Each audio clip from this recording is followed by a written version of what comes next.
Thank you. Hello. Thank you for alerting me to the no audio. There's a button I forgot to press. But yeah, hi, Puddleglum, Shadows of Life, Key Squared, it is great to see you. Mobius, thank you so much for the resubscription. I'm hoping you can actually hear the words that are coming out of my mouth now, instead of just having captions as an option. We are dropping frames, but you know, that is my internet connection. A baker's dozen. And Key Squared, thank you so much for the donut. Woo! I had a donut on Friday. It's been a long time since I had a donut. And donut was good. Adequate hydration levels are important. I love the muted emote there. Interpretive dance, yes. So yeah, I am back. It is Sunday. I have bits of my face that are distracting me.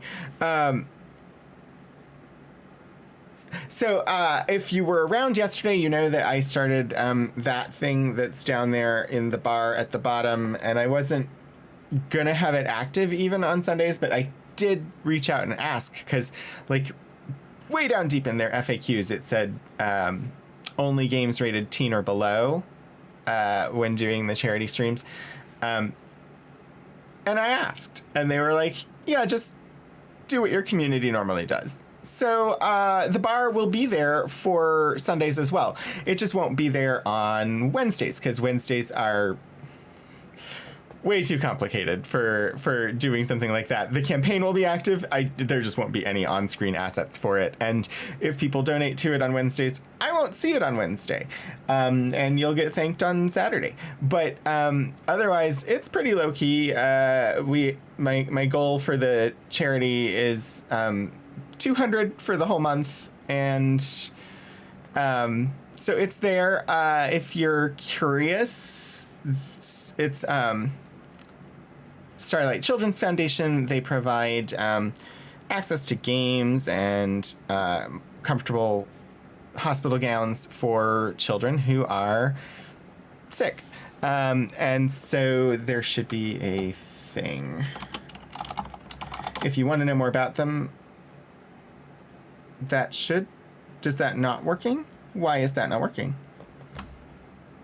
I have broken things. Let me fix that. But hi, how is everybody? I hope that you are well. I think maybe I have fixed now. But yeah, I'm probably not gonna like talk tons about it. But it'll be there. If you want to know more, it's there. There is down below the screen somewhere, there is a box with info on the Tiltify, or you can do, you know, I could throw that in there too. That's a link to the campaign if you wanted to, you know, contribute. But yeah, welcome. Yesterday, I hopped back into Ultima and I was like, totally gonna do it today. I'm gonna beat this battle. I died some more. I had saved in a bad spot where I couldn't avoid the battle. So I let it die and respawned back at the start and decided I needed to level a little bit. So yesterday did not go as planned at all. I don't actually have plans for today other than we just finished last week. I believe we just finished on Tuchanka distributing the cure for the genophage, or the treatment for the genophage, and we're back on the ship. So we have, I believe that's like a main plotty type thing. So we're gonna run around, check to see if there's people with new things to say, and then dive back in hopefully finally find Caden again, because there has been too much game time with no Caden. And then, of course, tomorrow is Psychonauts at 7 p.m. Eastern. I don't currently have plans to do any more. It's technically a day off from my regular job for me, and I could go live earlier, but right now my plan is just the regular 2 hours before we pop in and say hello to the wonderful stream punks. Wednesday coming up, there will not be an archives stream. If I can figure out how it is done, I may run a rerun, but I don't even know how those work. I know it's possible, but I'm teaching a class when I would normally be streaming, so stream just isn't going to happen this week. And then, yeah, that is my week as it is coming up. If you've not seen the new show, Amazon's Lord of the Rings, Rings of Power show, and you have access to be able to see it, I highly recommend. I really enjoyed. They dropped the first 2 episodes, and I thought they were excellent. So if you've not seen, do see. You'll watch it on Wednesday. I'm not going to spoil anything. I'm very happy. And not just because you can see things in the dark scenes and the light scenes. It's lit in a way that lets the audience see what's happening on screen. So many shows over the last couple of years I have listened to, but there's no point looking at the screen because I can't see anything that's on it. I'm so happy that they finally gave me a show that I can see what's going on. There is a scene that takes place underground, and the character has a light source, and the light source goes out, and I can still see what's happening even after the light source goes out. Even though it's underground and there would be no natural light source available because there's not like glowing fungus or anything like that. It's a completely dark space. But they didn't light it with only natural lighting sources. They lit it so the audience could see what was happening. I'm excited by that. That makes me so happy. You missed Calros, Mother of All Thresher Maws, Killer Reaper. You did Shadows of Life, but it was a lot of fun. So those are on a timer. That timer is set for... I thought it was going to be every 30 minutes and a minimum of 30 messages, but maybe it's or. And I manually threw them in any... Well, if it gets to be annoying, I will increase those numbers again. But yeah, I was really excited to actually be able to see what was happening on screen. That was a nice thing. And then last night, after a month away, 4 weeks away, I finally played D&D again. We usually play every 2 weeks currently, and there was some scheduling stuff, so it's been 4 weeks. And we left off on like a cliffhanger.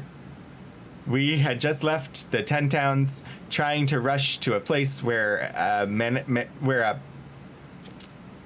essentially a mechanical dragon was being constructed by some Durgar.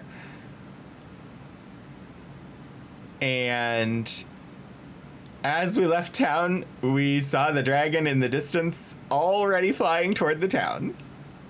And that's where we left off. So we picked up there last night. And we managed... So the dragon didn't care about us. We were lowly level 6 characters.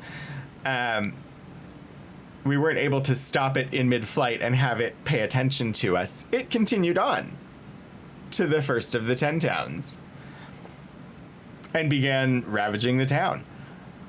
But with combination of our abilities and an NPC with a dog sled, we were able to...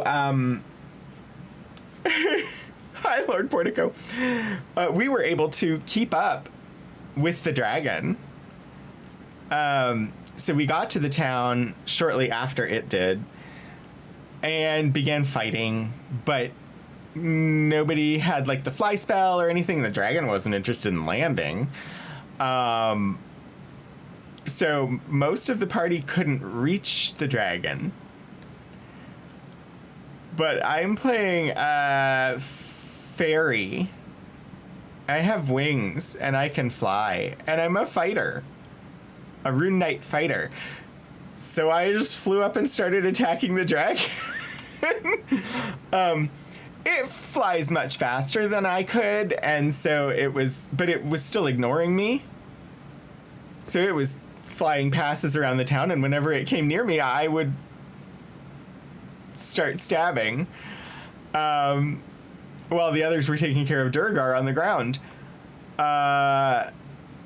It moved on from the first town, the first of the 10 towns, and we chased after it to the next one, again able to keep it in sight because we were moving stupid fast because of one of our other party members that had an ability. I don't remember what it was called, Speed of the Elk or something. I don't remember what it was. That doubled party speed, and then we were on dog sleds. Caught up to it in the second town. More Durgar. The main party's fighting them, and I just ignored everything that was going on but the dragon. Every time I ignored everything but the dragon because I could fly and I was the only one that could get to the dragon, and so I went straight for the dragon every time it was paused over a town. And in the second town, I killed the dragon mid-air, stabbing it with my swords. We have some magical weapons at the moment. Killed the dragon, took my action surge, spun around, shot a crossbow, and killed a Durgar on the same turn. It was amazing. It was so much fun.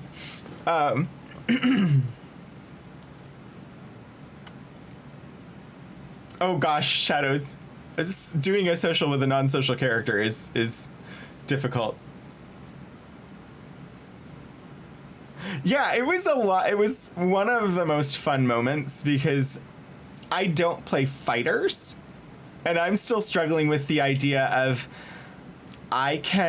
with my sword, I can attack twice and do a bonus action because, I'm dual wield. Like that is my fighter style is the dual wield. So I can attack twice with my main weapon and once with my bonus weapon on every turn.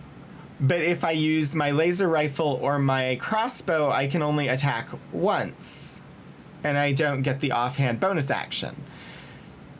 And I'm just still struggling with, like, this is right? I'm okay to do a second attack here? Like, because that has never been a thing. I almost exclusively play casters. I play sorcerers and other like magic-y type characters. And so playing a fighter is just still feels unfamiliar. Yeah, and then my actual like fighter type is Rune Knight. So not only am I a flying fairy that will stab things in the air and take out a dragon, my normal size is small, but at the start of combat, I will typically invoke one of the abilities of the Rune Knight, and I grow to large size. I grow 2 sizes, and then just fly up like giant flying fairy. Technically not giant size, but large. So bigger than any of my party members who are normally bigger than me. It's a lot of fun playing a flying fairy who is normally small and just like boom. Now I'm going to stab you. It's been great fun. Engineer who's good at his job ran into your boss and had to do a social to get away. I am not good at the social. In fact, yeah. I mean, I am not good at the social. My character's also generally not so great at the social. Yeah. I did attack my party last night, too, because there was an effect that the dragon had. A charm effect. And it was a wisdom save. And I have a wisdom of 8.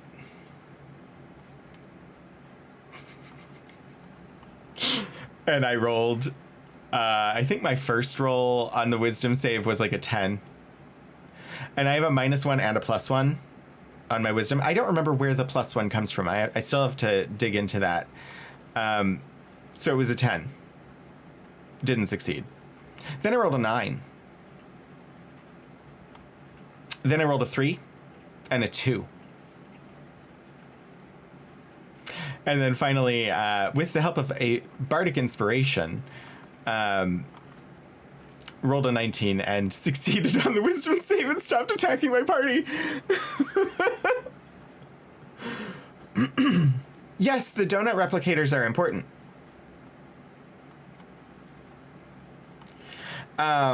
So yeah, wow. Oh gosh. I just glanced over and it's like, your session time is 30 minutes. It has been 30 minutes since you went live. And I'm like, oh, I think this is supposed to be a game stream, isn't it?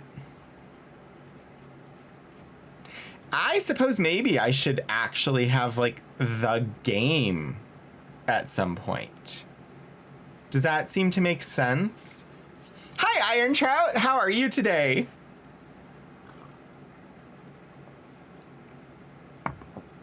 I think there is a game.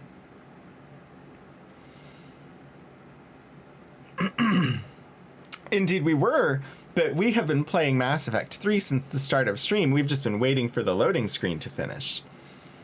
Not the game loading screen, the streamer loading screen. We should probably load the game. Yeah. Cool. I feel like I'm missing something and I don't like that feeling, but I don't also have any idea what that would be. Hey, sometimes getting out of bed is indeed a win for the day.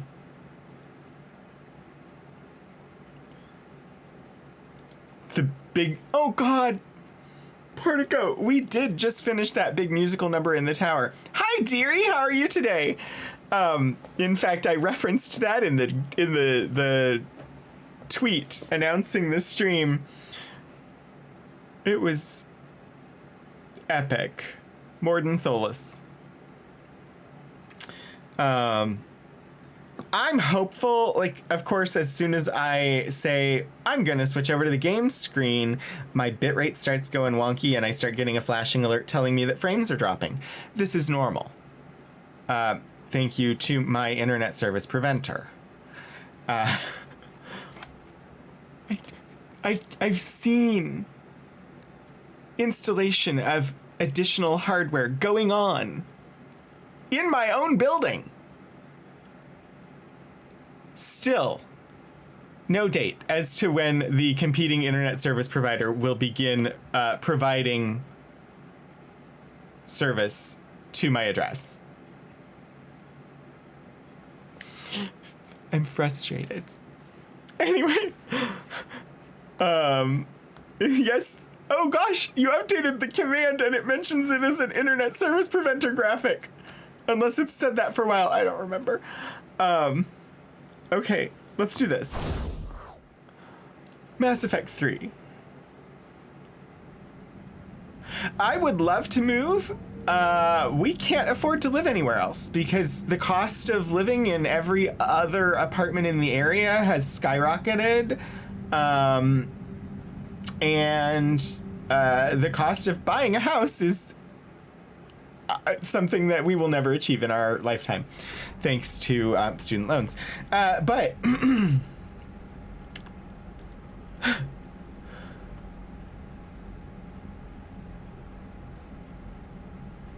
here we are. Like, I live in an area where, okay, when I moved into this place, the rent on this apartment, which is, it's 1,100 square feet, 3-bedroom apartment, which is 100 square feet less than the 2-bedroom I was in before.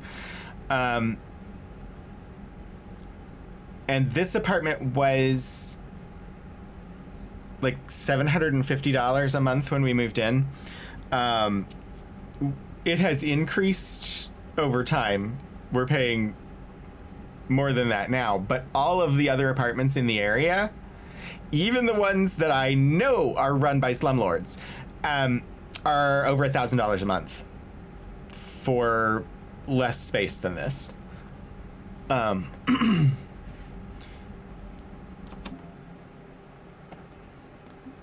And we can't afford that at the moment, so we are stuck here.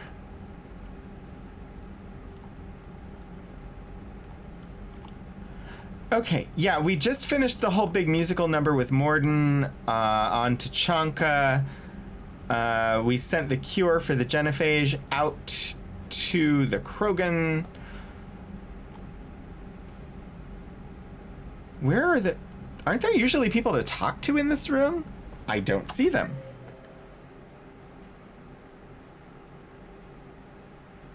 Unwell, but it seems nothing worse than a mild cold. That is good. I have been trying, like, I've been waiting to get a Panini booster, and I was waiting for the bivalent version of the vaccine to get the booster. That is starting to be available, and I need to figure out when I'm going to go in.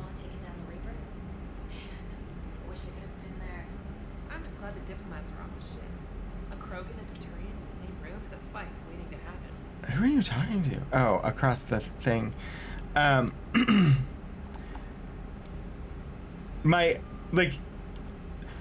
There's consideration that has to go into scheduling the booster because... Commander, Admiral Hackett has requested your help with a Cerberus fighter base on Bavaria. Cool. New mission.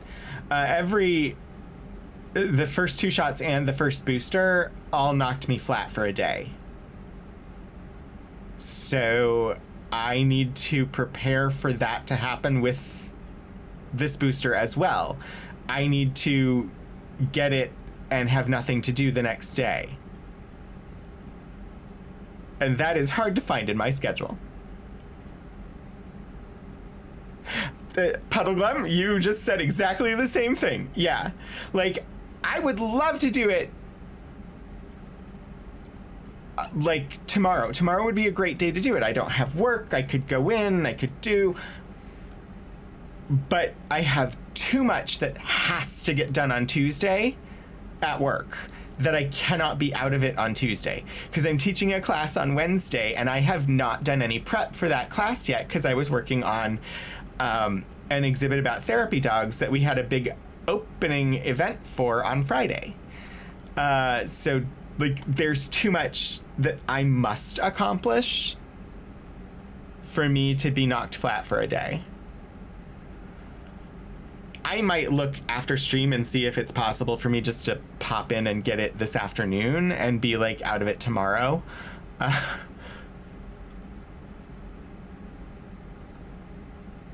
I really would have liked, and then I ordered.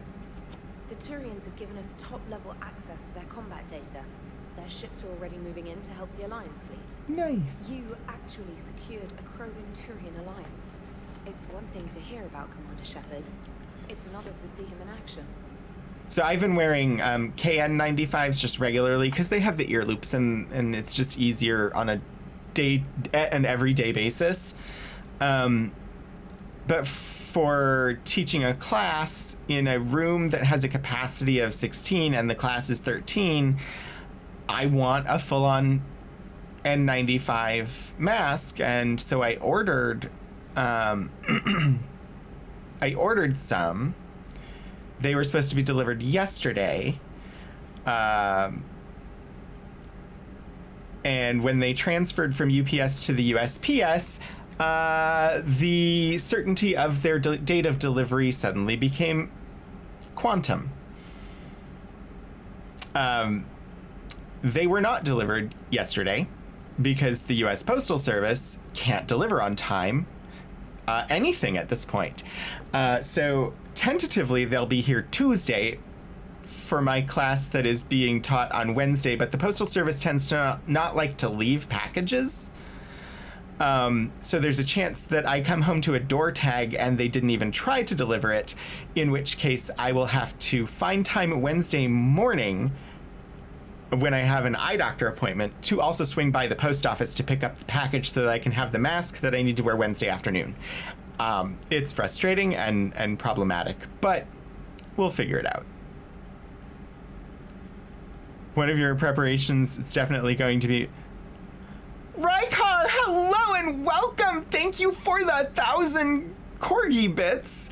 I was just mentioning that I did an exhibit about therapy dogs, and we have a... Rykar, thank you so much for your donation to the Tiltify campaign. Did I see that right? Was that $100? Thank you. I'm sure it told you, I hope it told you. But I have a thing that says, so $100 donation is twice of the helps ship toys, books, and more to hospitals. I have this cool little graphic that tells me sort of what the money can be used for by Starlight Children's Foundation. So like $10 gives 10 kids access to Starlight VR. $50 helps ship toys, books, and more to hospitals. $200 can provide a custom wagon to a hospital. This infographic goes all the way up to 5,000, which is funding a Starlight Nintendo gaming station, which is the game system, some games, a stand that it goes in that can wheel in and out of patient rooms, and a monitor. So like that whole full setup. We're not going for that. We're going for a modest 200 over the course of the month, which we're now more than halfway to on the second day. Thank you, Rykar, so very, very much for helping make kids in hospital a little bit happier.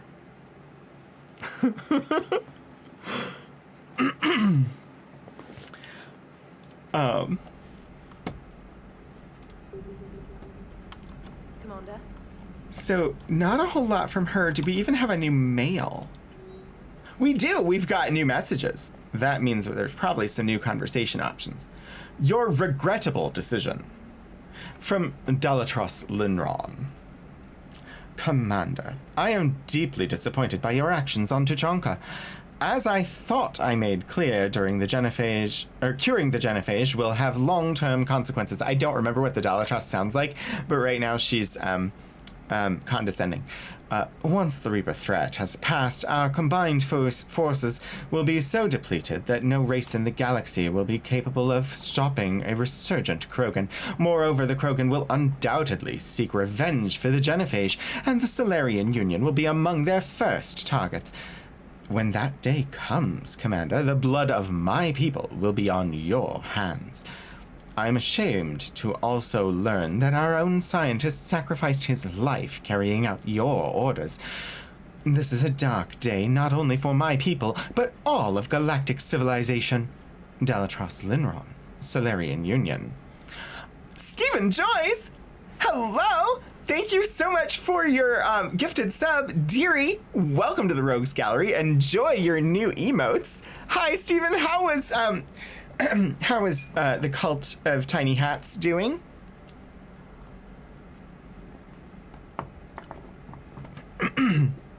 we are here saving the galaxy. Also, if anybody here does not know who Stephen Joyce is, you should know who Stephen Joyce is.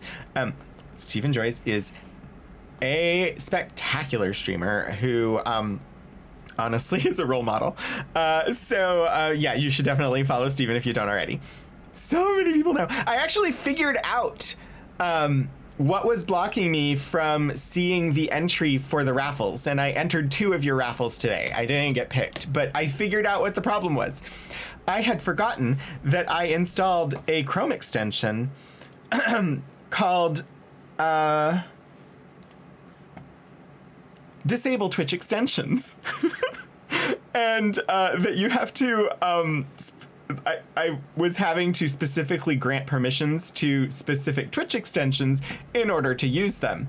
Sadly, Cult of the Lamb is not in their menu for me to grant permissions to, and I just had to completely disable the Disable Twitch Extensions extension, and then I was able to enter the raffle.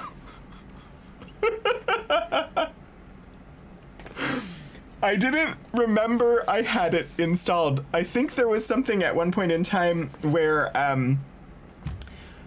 don't know, there was some risk from some Twitch extensions, and so I installed that, but I don't remember what it was. Or some of them were getting in my way, or I don't remember. I figured it out because when I was trying to put the Tiltify box down below, I had to... like, that also interfered with doing that. All right. From Erdnot Rex. Making babies. Shepard. Making babies again will be fun. Soon as this war is over, let's just say I'll do my part to build our numbers back up. You really came through for us. I'm proud to call you my friend. Eve is in the Kelphic Valley, enlisting support from the other clans and spreading the word. She's going to be a great leader. Most of the males won't like me sharing power with her, but too bad, I run the show. We're off to save the Turians now, since apparently they forgot how to hold a gun. Interesting that he's still referring to her as Eve.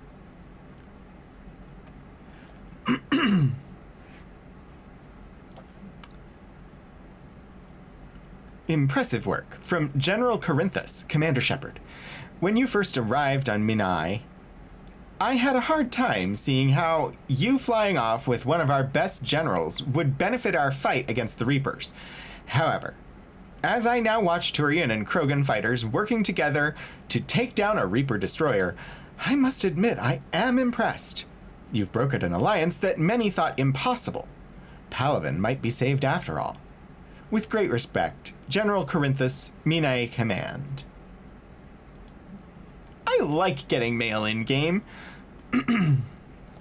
More so than dealing with the U.S. Postal Service. Still fighting from Shiala. Dear Commander Shepard, I don't know if you've seen the articles, but the people of Zhu's Hope are fighting again. This time, it's the Reapers instead of the Geth. I'm not sure if you remember me, but you helped me back on Ilium. The Thorian is dead now. I can confirm that. But the spores in our bodies remain, and on some level, we are still connected. This is not necessarily a bad thing. As we fight back the Reapers, we feel each other and act with one mind, ignoring pain when the need arises. You should pay attention to your pain. I'm sure I'm still indoctrinated. I remember Sovereign's voice in my mind when I went willingly to the Thorian as its thrall. But my connection to the people of Zhu's Hope is stronger. It drowns out the Reaper voices. This situation is imperfect and dangerous. Perhaps the colonists should separate for their own safety.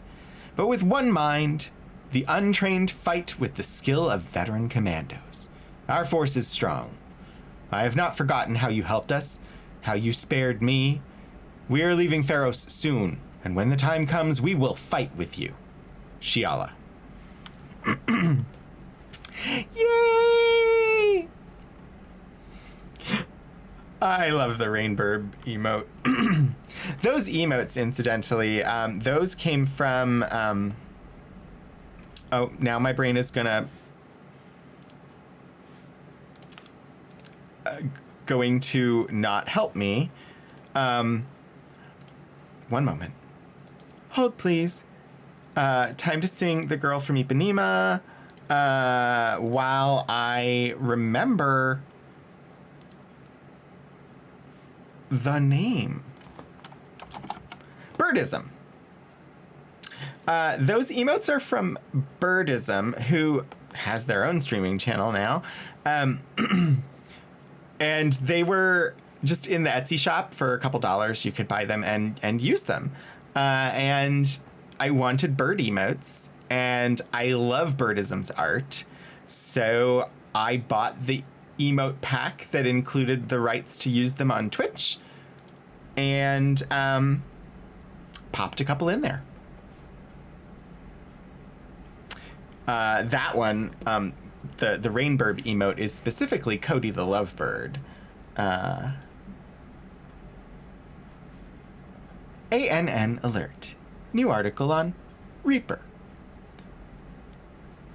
From Alliance News Network Information Partners. Pharos.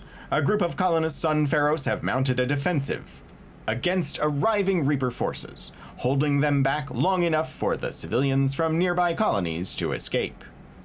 The informal militia from Jew's Hope, said to be survivors of a savage Geth attack several years ago, has repelled initial Reaper landing attempts with a level of wartime competence more common to seasoned platoons. The colonies are... Yeah. Sorry, I really do need my eyes checked.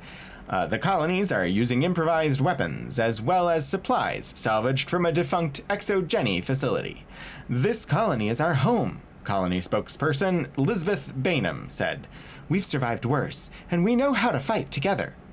The colony is expected to have time for full evacuation before more Reaper forces arrive. And then a thank you from Jessica Frome. Dear Commander Shepard, my name is Jessica Frome.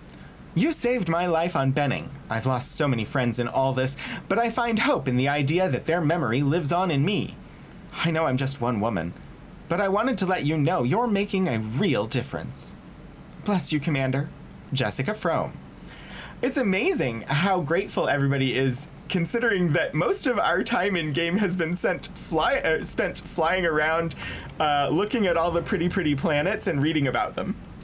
While the war just sort of waits for us to enjoy the beautiful artwork in the game. All right, my turn. What's the first order an Alliance commander gives at the start of combat? I give up. Correct. Oh dear. All right, big guy. What do you call it when a Turian gets killed by a horrible spiky monster? Friendly fire. Come on, that one goes back to Shang-Chi. Hey, you gotta respect the classics. How many humans does it take to activate a dormant mass relay? 602. 600 to vote on it, one to ask to get sorry for technical help, and one to request a seat on the council afterward. How do you know when a Turian's out of ammo? He switches to the stick up his ass as a backup weapon. Oh my. Why does the Alliance hire pilots with brittle bone disease? You're shitting me. The Turian military has one about me? Oh, absolutely. I heard it myself from a private back on Palaven. All right, why does the Alliance hire pilots with brittle bone disease? So their Marines can beat someone in hand-to-hand drills. Damn, you need to tell James that one. Hey, what's the hardest part about treating a Turian who took a rocket to one side of his face? Figuring out which side took the rocket. This is not what I was expecting when I entered the bridge, but thankfully those last two very personal jokes were taken lightheartedly. I am going to adjust this timer. I feel like that was still too early, but I don't know. Do this? I don't know. We'll see. Oh, I wondered if that was ever going to happen today, Portico. Don't go unprepared. Remember that F5 is your quick save option. Where possible, save while meditating in front of the fish tank at Normandy Bay Aquarium. If the baddies get too close, tell them to F off with a melee attack. Also remember that Caden is watching you. Make good choices and use only the best armor and weapon protection before side questing. Never thought I'd see the Krogan and the Turians team up. Even the Reapers have to be a little nervous about pissing them off. I'd say more than a little. I'm sorry about Morden. Morden was freaking amazing at the end. He was a good man. Yeah, he was always running those tests. One time he tagged me in the middle of the night to ask how many livers humans had. And this bump on my elbow, he said it was just a mild bone deformation, but I'm pretty sure he stuck a probe in there. Thought it was just your elbow. I always thought he was crazy.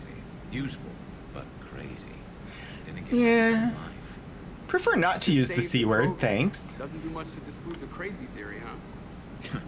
I guess not. But he was one of ours. So now that we got the Krogan and the Turians, what now? The Krogan help us turn the tide on Palaven. They can shoot at something useful for a change. Dig till we hit daylight, huh? Works for me. So how does it feel knowing Krogan will be singing songs about you until the end of time? I think it would be an honor. There's enough misery in this universe. It's nice to see something go right. For a It change. is very Can't say nice, I've yes. never really witnessed history in the making like this. Well, except for Sovereign attacking the Citadel, and then there was the You've been hanging out with me for a while. You've seen a lot of history in the making. And let's hope Rex keeps running the show on Tuchanka. Maybe we should hire a food taster for him. Imagine the carnage if some young, hot-headed Krogan took over. It could happen. I know, it's a chance we have to take, but I have to say, it wasn't my own world that needed the help. I'd have taken that Solarian deal. I could never bring myself to do that, no matter what I was offered. I admire your restraint, Shepard.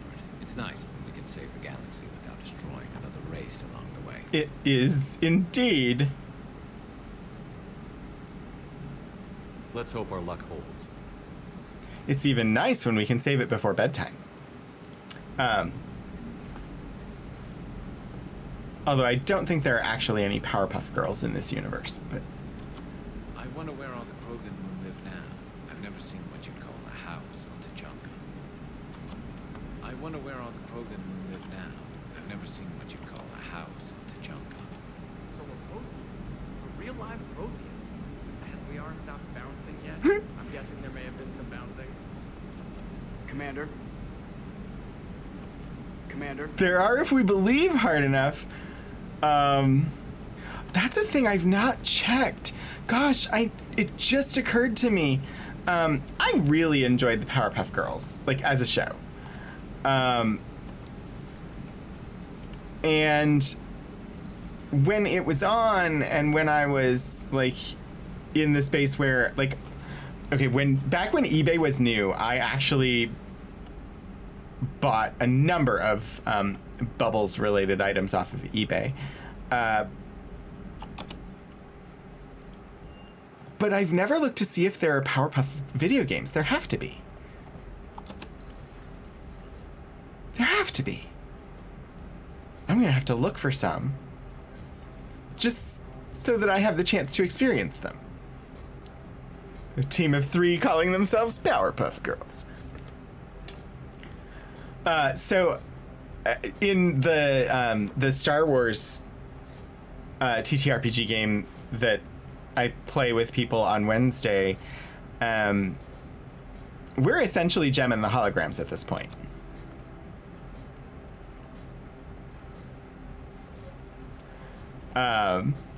Or we're moving in that direction to where we're starting a band, but we're also like flying around and blowing up Imperial targets as a band. So we're kind of Gem and the Holograms. He's fishies! Fishies! This is a good spot, yeah, actually, for the stretch. Thank you, Portico.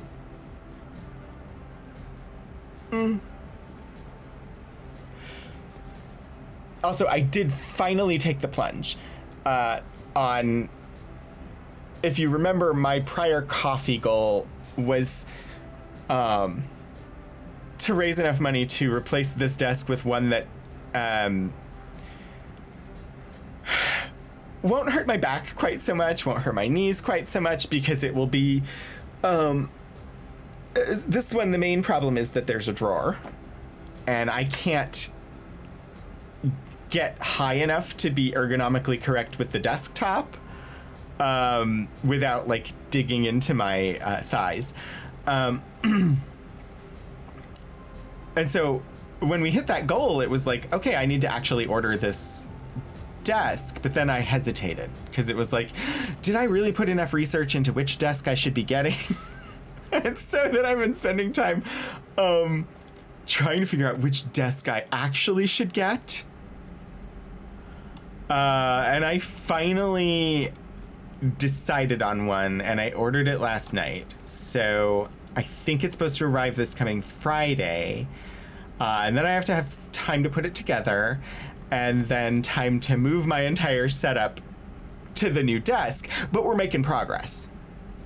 I also may have to buy a footrest to go under it, because I have a feeling that it's actually going to make me have my chair at a slightly higher level, which will mean that my feet won't touch the ground and I will need a footrest. But yeah,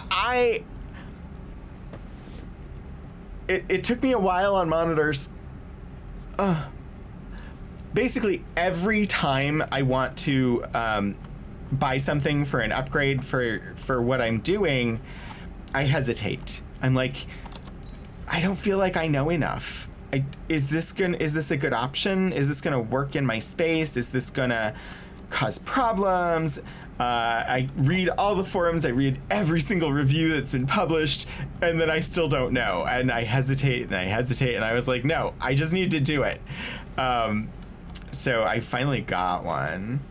There's nobody in the restroom there. I'm looking for people. And once it arrives and I get it set up, I'll take a picture and I'll share it on socials. But I'm excited. The desk that I got actually has the entire top surface is a water-resistant mouse pad surface, which will be interesting. And then long-term... Any sign of life? The Reaper destroyed by the Thresher Maw appears to be completely inert, Doctor. We would need to send in teams to be sure. Out of the question. Tell the Krogan to stay away. Okay. Long-term, I won't be in this room, so you won't have these shelves behind me, but the setup should be good. I think it's going to be a slightly different setup in the other room, but I don't know exactly when that's going to happen. Also, I just don't understand. I changed the timers on that, and it still seems to post much more often than I thought it would. What do these do? I have new things. Remains of Reaper Destroyer. Select to see reward options. Currently, I have ammo capacity +5. Remains of Reaper Destroyer. To avoid the risk of indoctrination, remote drones have been sent to study the salvaged remains of a Reaper Destroyer. The drones can dig under the outer hull, scanning circuits for technology that will increase the speed at which tech, biotic, and combat abilities can be fired. Alternatively, the Council has offered a Citadel-wide merchant discount for choosing the safer option and demolishing the remains.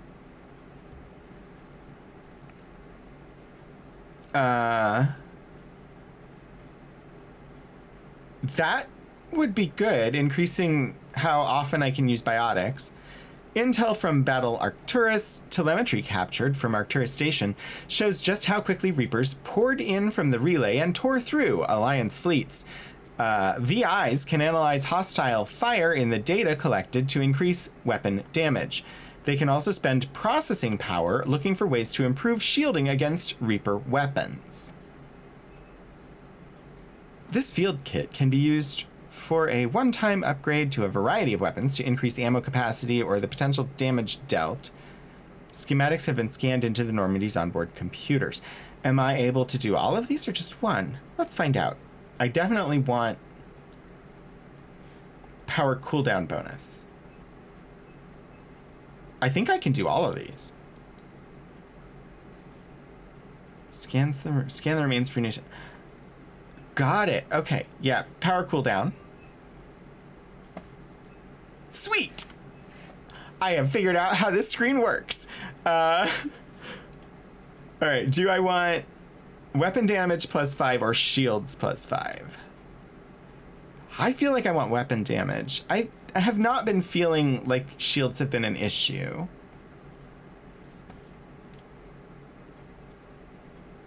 Ammo capacity +5 or weapon damage bonus. Again, I don't feel like ammo capacity has been a huge issue. We came close to running out on our last thing, but I'm still going to go damage bonus. So I've got ammo capacity +5, power recharge +5, and weapon damage +10 total.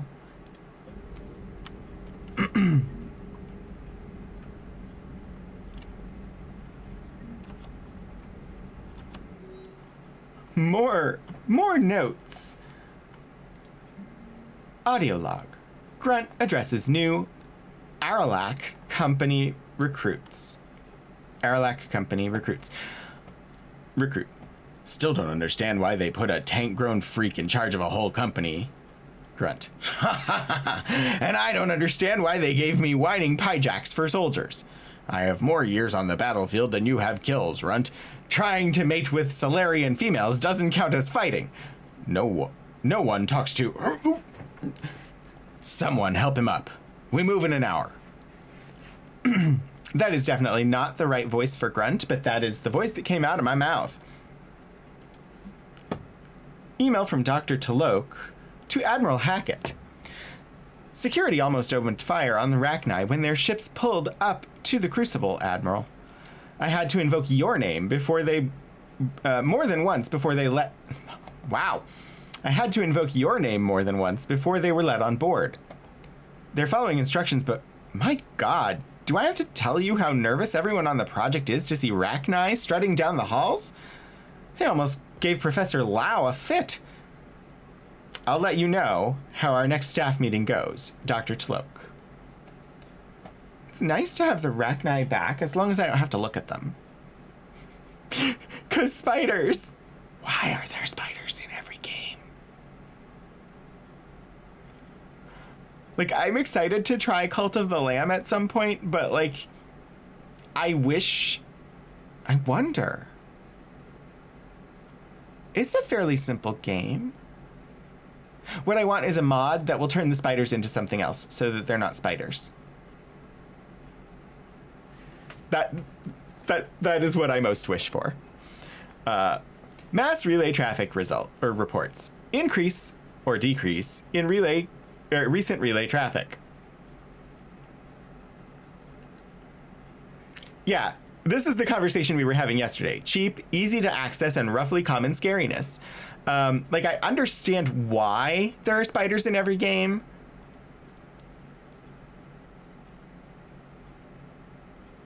And depending on the game, sometimes I'm okay with it.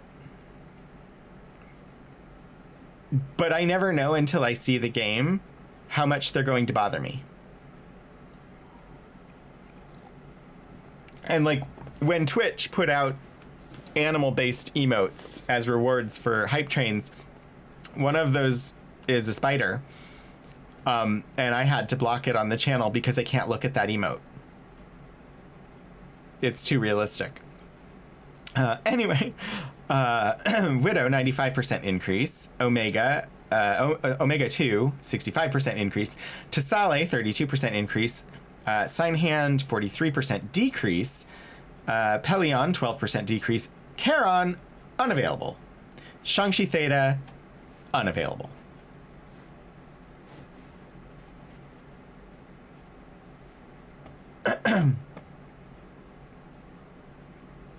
Sorry, I saw frames start dropping again and had to see if we were going to go to 0 kilobits per second.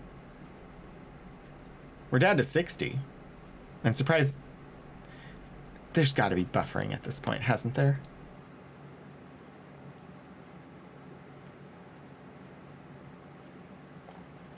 Let's all say thank you to my internet service preventer for all of its efforts at not keeping me connected to you. And non-sarcastically, let's say thank you to Hannah for creating the wonderful dumpster fire graphic.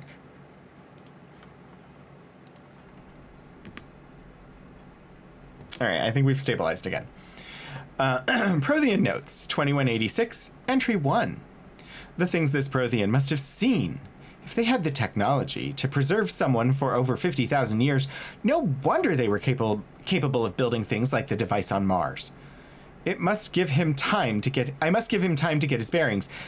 But Goddess, when will we get another chance to learn so much about their civilization? Attached, Notes on Prothean. Prothean Notes, 2186, Entry 2. I'm not sure what to make of Javik. I approached him while we were traveling to a different system, but he wasn't very inclined to talk. What little he does say concerns the Reapers and our possible failure. If he's simply a soldier mourning his people, is he simply a soldier mourning his people, or is it a fundamental difference in our cultures? Oh, are they going to have a romance? I bet they're going to have a romance. Unless they're all fixated on me. I think all the NPCs are player character sexual. Prothean Notes, 2186, except when the game is hard-coded to not allow male NPCs to be player character sexual towards male player characters. But if what, and you know, vice versa with the female NPCs and I should just stop and read this. If what Javik says is true, his people were imperialists who left the rest of the galaxy quaking in terror. And I think he would sacrifice all of us without a thought if it could bring them all back again.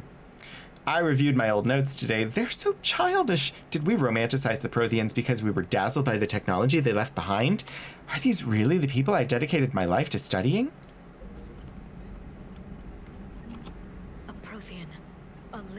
Breathing Prothean right below me. He's not what I expected. Me neither. He was a little cold when I tried to talk. I understand the shock of waking up again. His species gone. You do? Prothean Shepard. There's so much he could tell us. There's a ship in the fandom with Javik and Liara. Alright, I don't know what the heck is going on with my timers on Mix It Up, but it has definitely not been long enough that should have been showing or posting again. Why? Aha!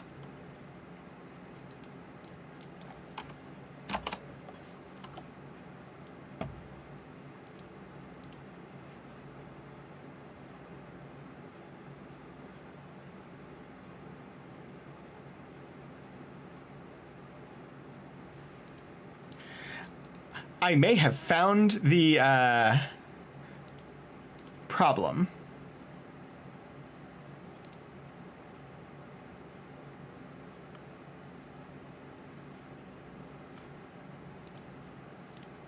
We'll see. I think I might have fixed it now. Because I was like, why is that? It's literally set for like 40 minutes between. And that is not the experience we've been having. This is the problem with me having like 3 bots, and I really need to sort out that situation. I like Mix It Up. I would probably move everything over to Mix It Up, except... Working on anything? I'm helping decode some of the Crucible's designs, or trying to. Theoretical particle physics based on specialized base 12 mathematics aren't exactly my specialty. And Javik is his usual forthcoming self. I'd trade my last 100 years to resurrect even one Prothean scientist to help us. I would probably move everything to mix it up, except I can't give back-end access to my mods.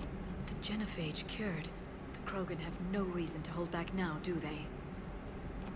Rex knows what he's doing, but can he keep the Krogan in check? Eve's organizing the female Krogan. The Krogan won't let themselves fall by the wayside. I missed again. part of what she said. Not like they did after the rebellions. We'll have to get... I hope the Krogan live up to their ancient I legacy. keep thinking she's done. Also, some canon ships in the game as well. Good to see you again, Shepard. Good to see you again. I mean, Shepard. apart from Greetings, Commander. shipping my Shepard and Caden, the only ship that I really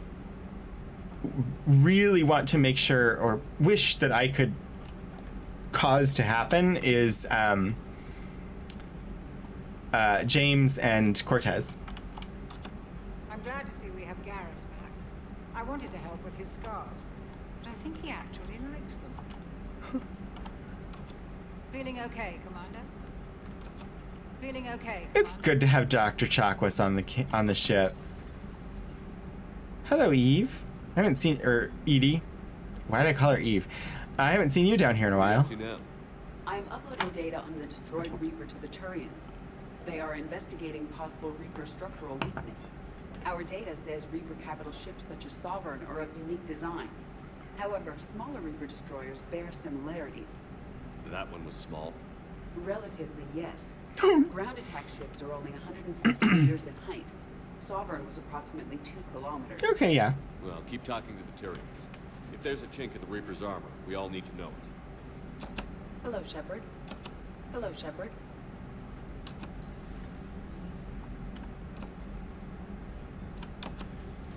Okay.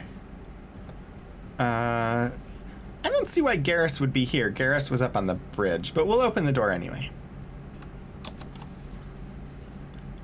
One kind of spoiler ship, and then there's Ken and Gabby, the engineers. Yeah. I was like, Ken and Gabby? Who are Ken and Gabby? And then I realized you were talking about Fitzsimmons. They will forever be Fitzsimmons. If anybody here does not know why they are Fitzsimmons, then I know that you didn't watch Agents of S.H.I.E.L.D.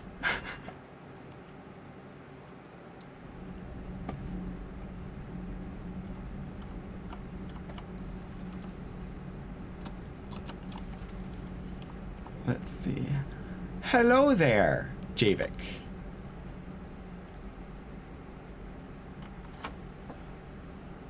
Commander, You It's settling in, Jav? new alien I species. believe Oh, somebody it's Javik. wishes to be my friend. That is not my purpose here. Also, I find I need to wash my hands. The residue of the ship is strong. How so?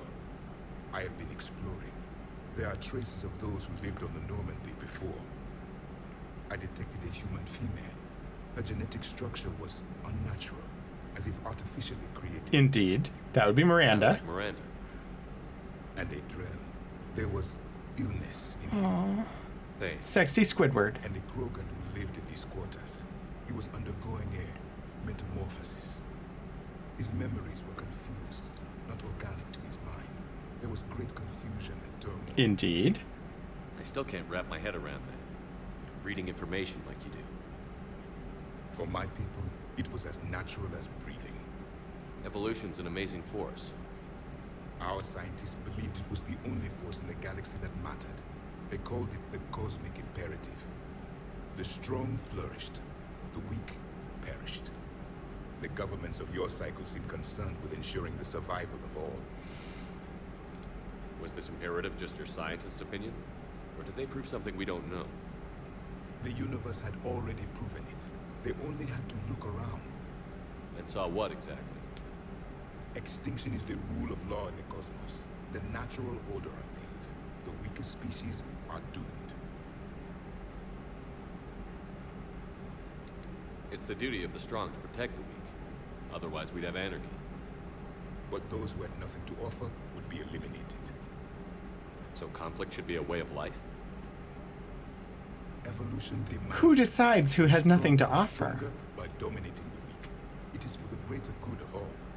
That's a very Though I do not think you're as sorry as Star Wars dark side philosophy. Liara? I think she just had a different idea about what Protheans were like. We are all a product of our time. Had I been born in this cycle, perhaps I would be the noble scholar she wishes me to be. You think you'd like that? It's a whole different line of work. I wouldn't know. Living a life of constant war. Taking life in every battle. Yeah. I see how it could be tough to see outside the box. It is the only box I have known. Honestly, I wouldn't know. It shapes me. Only As answer. stone is shaped by the one who carves it.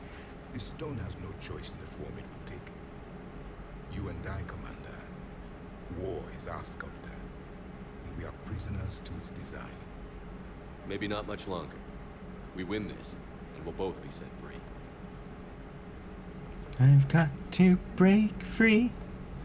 I've got to break free. You have killed a Reaper. I would like to have seen it. No matter. There will be more. Plenty more. Yes. A difficult fight remains. I Okay. have heard about the offer the Solarians made. I would have accepted it and not told the Krogan. Morality and friendship do not Javik, matter. Javik. Your allies are simply resources to use against the Reapers. I was excited for you, and now I kind of don't like you. If the Krogan seek retribution for the past, do not waste time on sterility plagues. Destroy them where they stand. In the meantime, they are useful cannon fodder against the Reapers. Do not care what others think. Do what you must. Do not care what others think. Do what This you is must. So BioWare also made Star Wars: The Old Republic. I haven't played Knights of the Old Republic yet. I have it, but I haven't played it. Well, I played the beginning of the first one on the iPad a long time ago and don't remember anything about it. But I've been playing a lot of just the MMO Star Wars: The Old Republic in my off time. And BioWare also did that game, and that conversation that we just had with Javik feels like they just took the lines they would have given to a Sith in Star Wars: The Old Republic and like put a Javik frame on them. I have lots of games that I haven't played Shadows of Life. There are so many games and there's just not enough time. I mean, that is understandable. He's the last Prothean and gives zero fucks. That is completely understandable. That is like, yeah, sure, I get that. But like, what that conversation we just had, it felt like I was talking to somebody who was espousing the Sith code from Star Wars: The Old Republic. Nothing to report, Commander.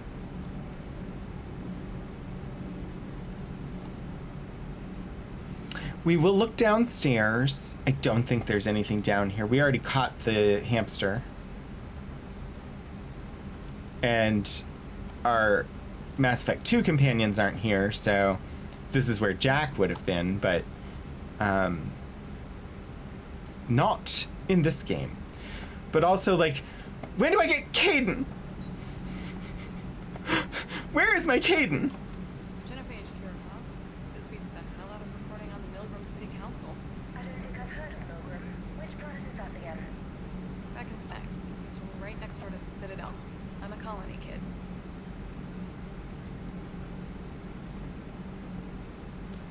Commander, got a minute?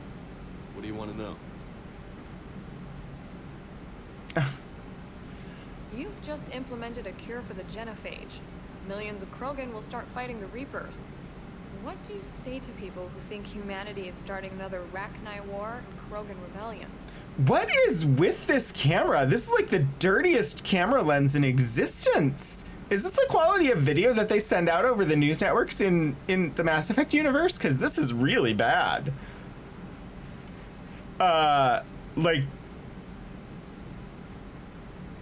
generally I would expect a crisper image for like a high definition television broadcast. What is this? That's a very strange design choice.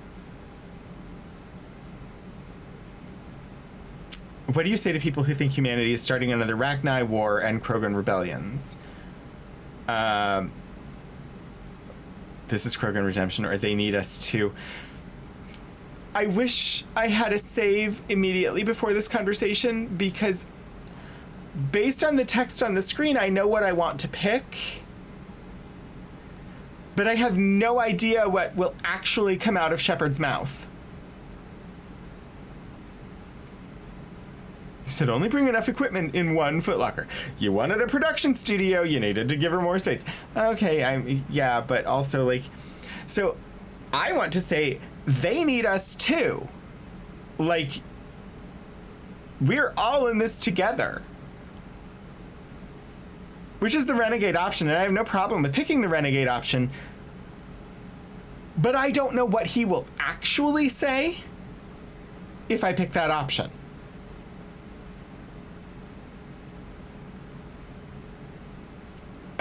Like, I don't know what the intent behind the "they need us to" statement will be when I actually select it. It's one of the things that, like, I love these games, but that pisses me off because too many times I select an option and then what actually gets said is nowhere close to what I thought that option meant.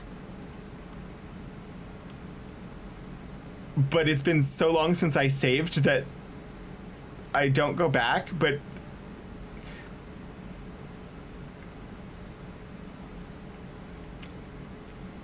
I do sometimes have difficulty expressing the thoughts that are in my head and having them come out of my mouth and sound the same. This is very different than that. I'm gonna click it because they need us too, as in we're all in this together.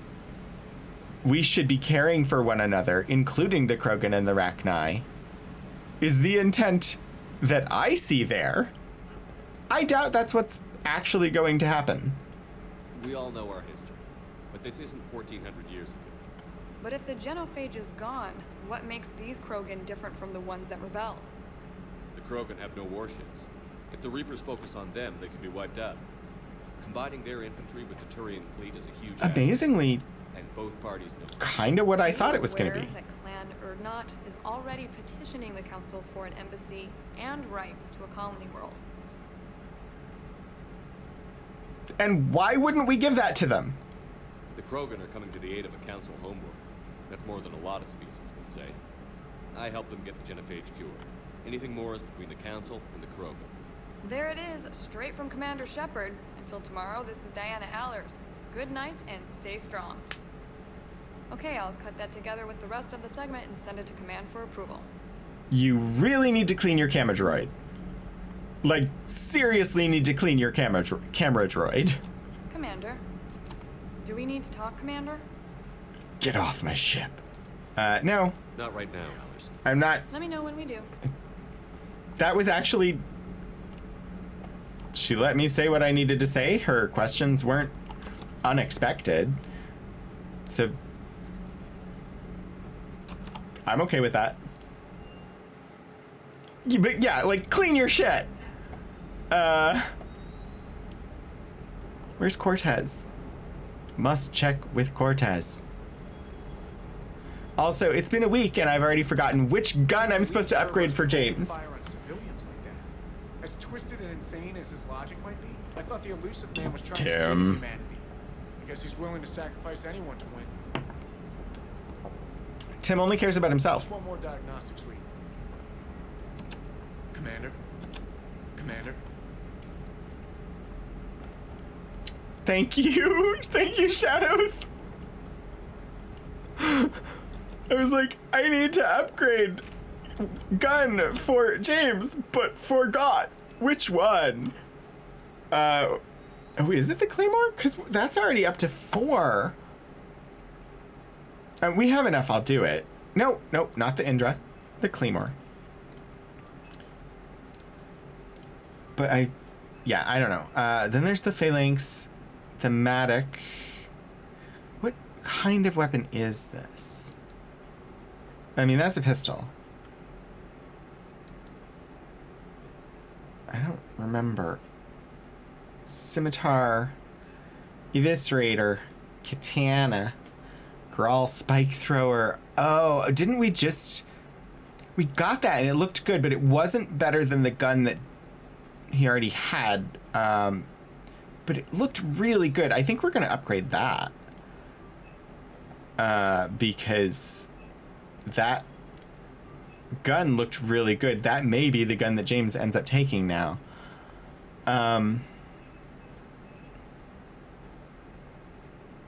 The Phalanx is not a bad weapon. Improved weapon damage, ammo capacity, and weight. I don't...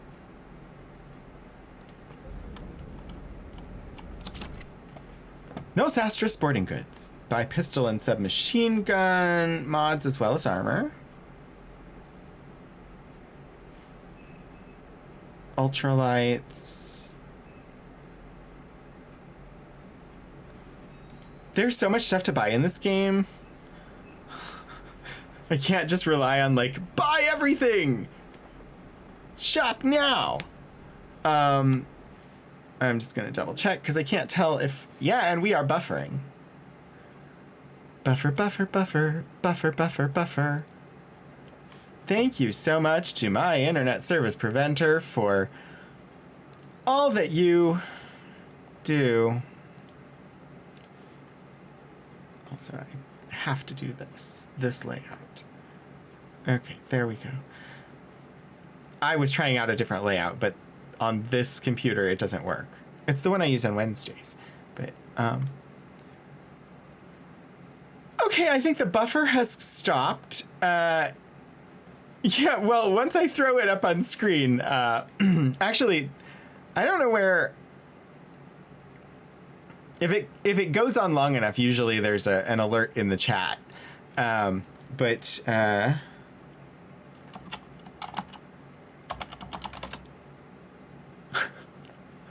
we didn't have an active one, but we'll do that anyway. I've been holding off. I have an idea. Like, I've been thinking.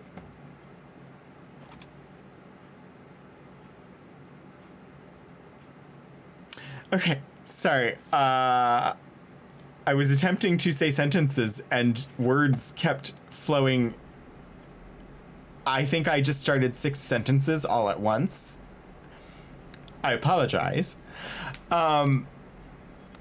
I've had an idea for a graphic to go along with the black alert, but I've held off because it's been dangled in front of me, the possibility of a new internet service preventer. And I don't know.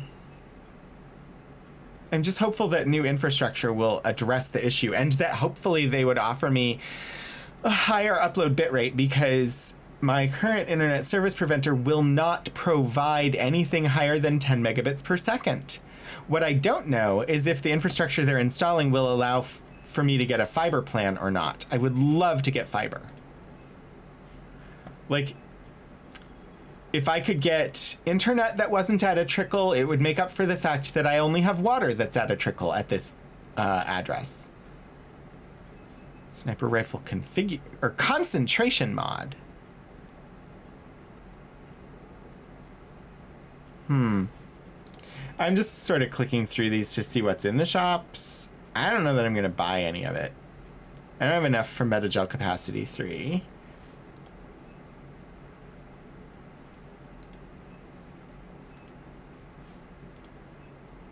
Oh. I do like the ultralight materials. That's a good upgrade. Spectre requisitions. I think I have those two. I keep spending all my money to upgrade the weapons and then never buy any like weapon accessories or any of that stuff.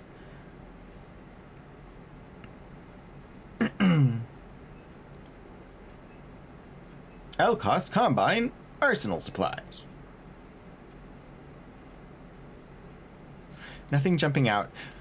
Sadly, they won't sell me fish through this interface. I think we did get a little bit more of the... See, this one's not terrible. I may actually be willing to wear the Sentry interface as the helmet. The mnemonic visor, also a possibility. Background noise while you're playing. Yeah, most of the time when I'm watching a stream, it's not my main focus. I'm listening to it. I'll occasionally type something in chat, but I'm doing something while I have it on, because that's hours in the day that I can, like, I want to be there and support the streamer and like be in the stream, but I have things I have to do as well. First playthrough of The Witcher. The Witcher I have not played. I'm not sure I ever will.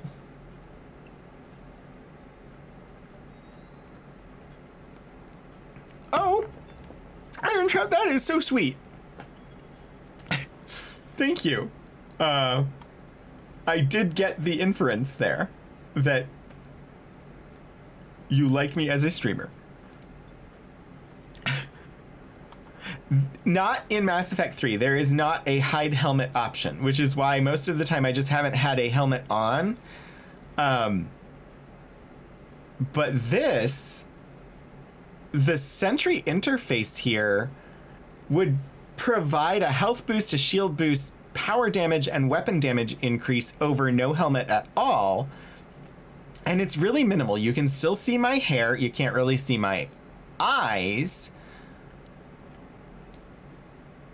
But that would be acceptable. Like, these full face helmets, like, I get reality immersion and like the fact that when you're out in space, you're gonna have a freaking helmet on. And it's an armor helmet so that when you're being in battle, but also this is a video game. Let me hide the helmet. I want to see the head that I spent so much time making in the character designer. So 7 here, I like the mnemonic visor.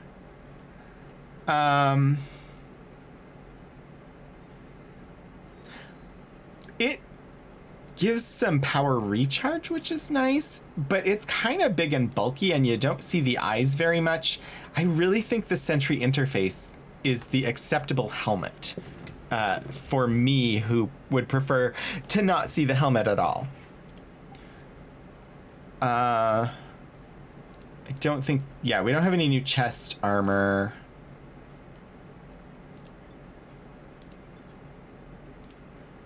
Ariake.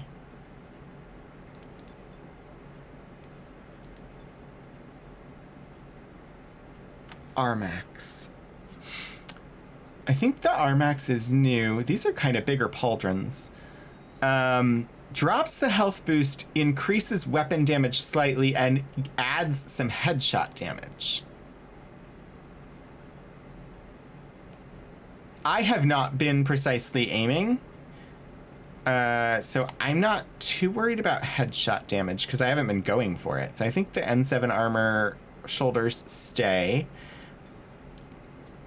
Ariake, I don't really do melee, so that's a no.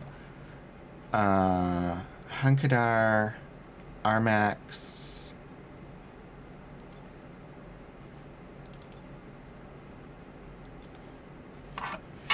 Adds ammo capacity, drops weapon damage. I'm not doing that one. There was a reason I picked that one.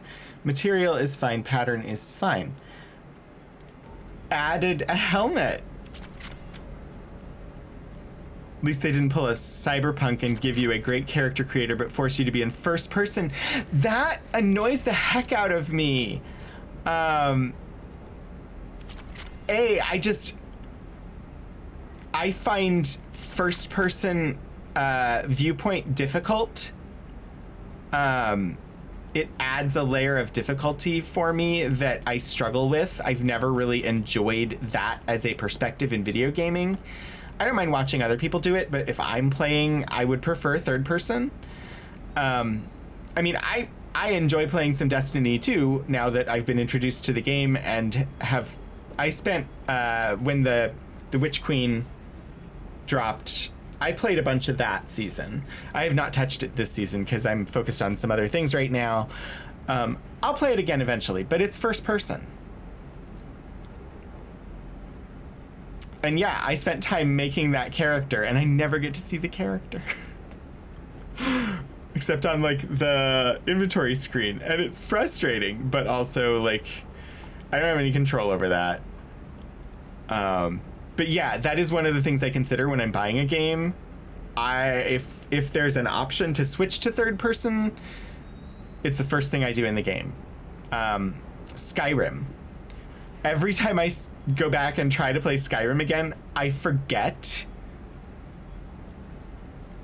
that it defaults to first person.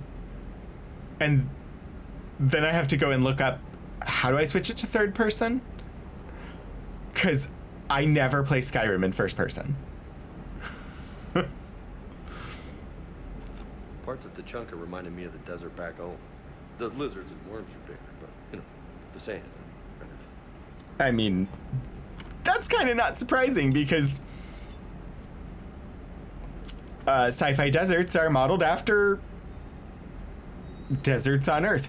Most prominently, most just in media influenced by American media, most sci-fi deserts are deserts in California because that's literally where they shot. They took the cast out to the desert in California and filmed there. So most sci-fi deserts are actually Death Valley, California. I think it's Death Valley where they did the shooting. Even when you see like the Sahara in a movie that was made in America, it's actually the California desert. You think that cure they dispersed could do anything to us? We're not going to start growing scales or anything, right? Maybe you will grow 2 more testicles. And yes, I said that. The genophage cure, he's worried about it affecting him.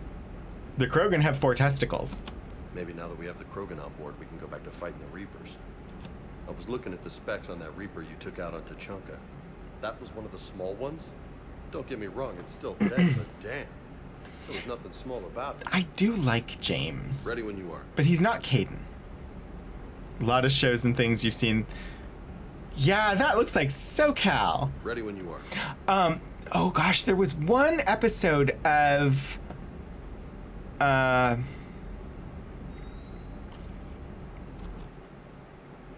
think it might have been NCIS. This is one of those kinds of shows. It was either like a CSI or an NCIS episode. I don't remember which one. Where the whole episode was supposedly taking place at Potomac Mills Mall in Northern Virginia. I went to high school across the street from Potomac Mills Mall. I worked at the Toys R Us at Potomac Mills Mall. I hung out at that mall as a teenager.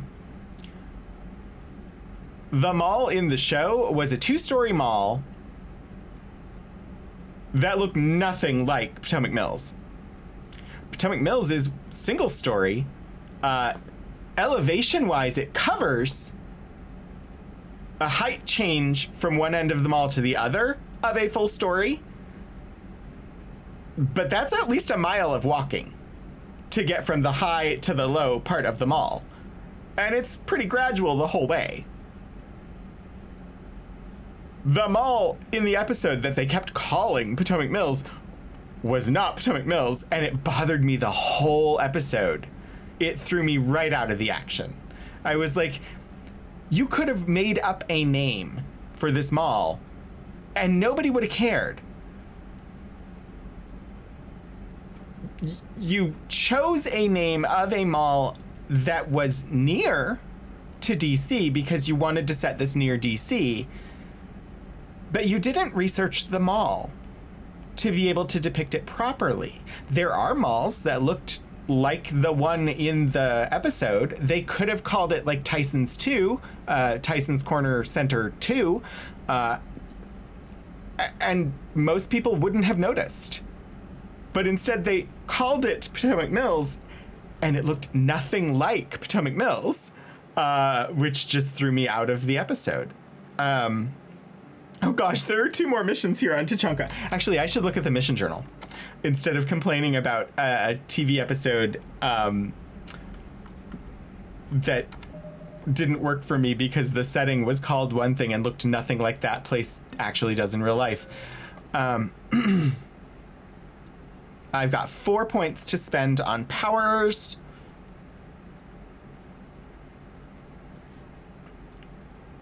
If I save, I could upgrade throw to 6.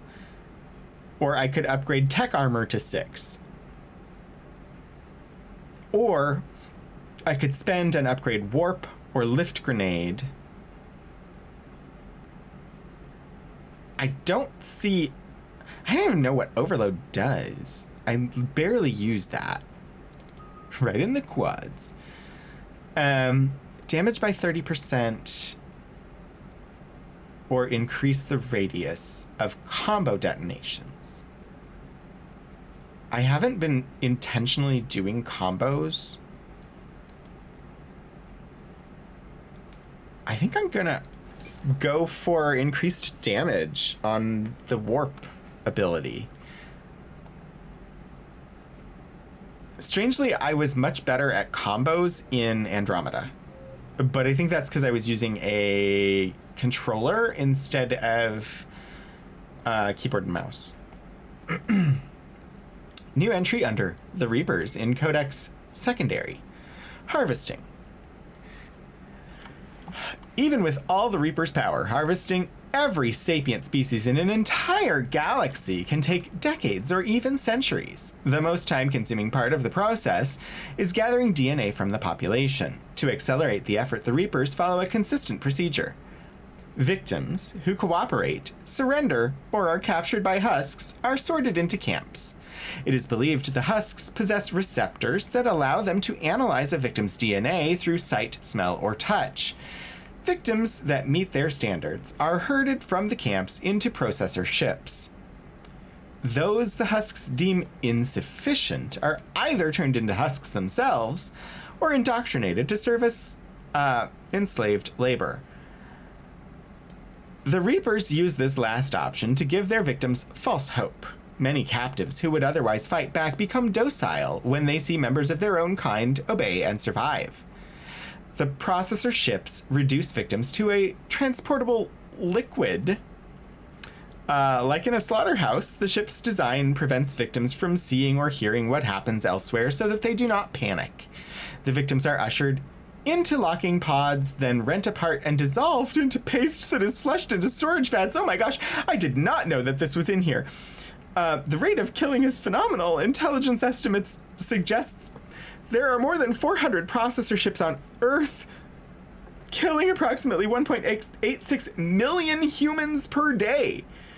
In combination with battlefield deaths, disease, and famine, this pace will result in the complete depopulation of Earth within a decade, as the husks and indoctrinated slaves build more slaughtering facilities. The kill rate can only increase.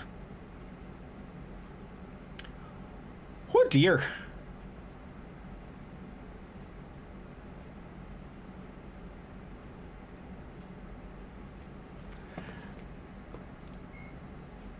Oh, there's another entry here. Reaper vulnerabilities. Yeah, really? Like, oh my gosh. Although clearly technologically superior to the Citadel forces, the Reapers have experienced casualties in the battles across the galaxy.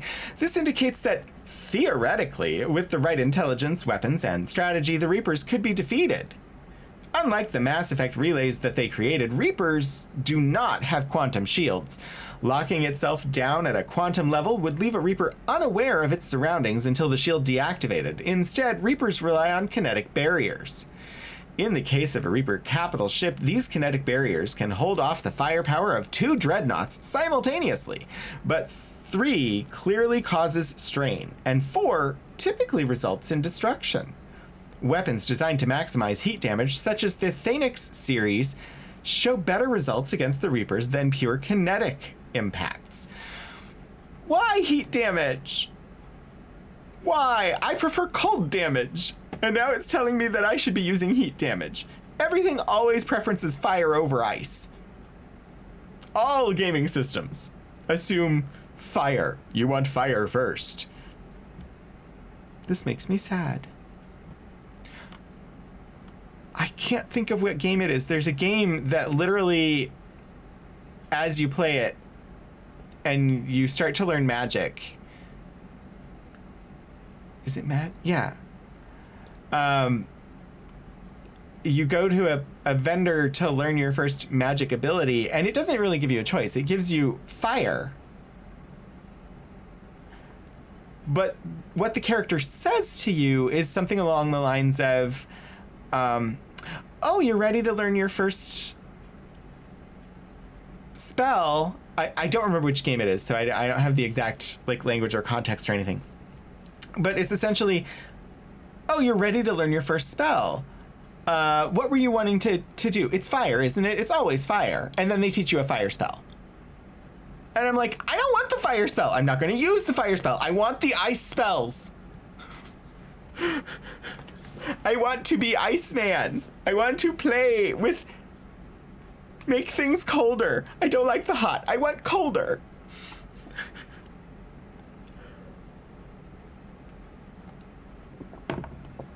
Like, literally sad that I had to move here for the job because this place is much warmer than where I used to live, where we used to get actual snow every winter, and everybody complained about how deeply cold it was all the time, except in summer when it was over like 100 degrees occasionally.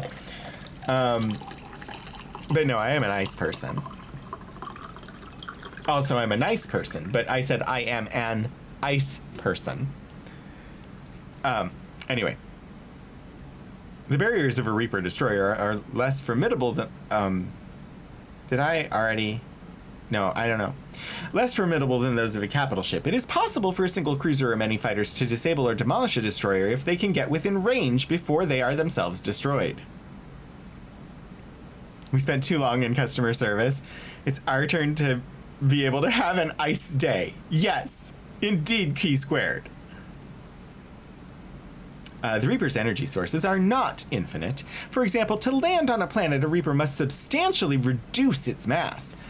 This transfer of power to its mass effect generators leaves the Reaper's kinetic barriers at only partial strength. Sovereign was destroyed while assuming direct control over Saren. The feedback from Saren's death seemed to entirely overload Sovereign's shields.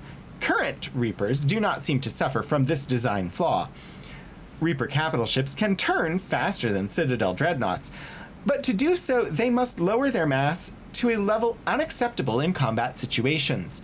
Consequently, it is possible for a dreadnought to emerge from FTL travel behind a capital ship, then bring its guns to bear faster than the Reaper can return fire. This is a poor tactic, however, against Reapers flying in proper formation. Alright. Aliens. Non-sapient creatures. Thresher maws are subterranean carnivores that spend their entire lives eating or searching for something to eat. Threshers reproduce via spores that can lie dormant for millennia, yet are robust enough to survive prolonged periods in deep space and atmospheric re-entry. They're fungal? As a result, thresher spores appear on many worlds, spread by previous generations of space travelers. The body of a thresher never entirely leaves the ground. Only the head and tentacles erupt from the earth to attack. In addition to physical attacks, threshers have the ability to project toxic chemicals and emit bursts of infrasound as a shockwave weapon.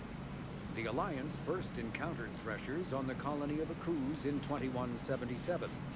After contact was lost with the Pioneer team, Marine units were deployed to investigate. The shore parties were set upon by hungry threshers, and nearly the entire assault force was killed. Alliance forces recommend engaging threshers with vehicle-mounted heavy weapons. We did that in Mass Effect 1, and it was tons of fun. I had no idea the Thresher Maws were fungal. They produce via spores.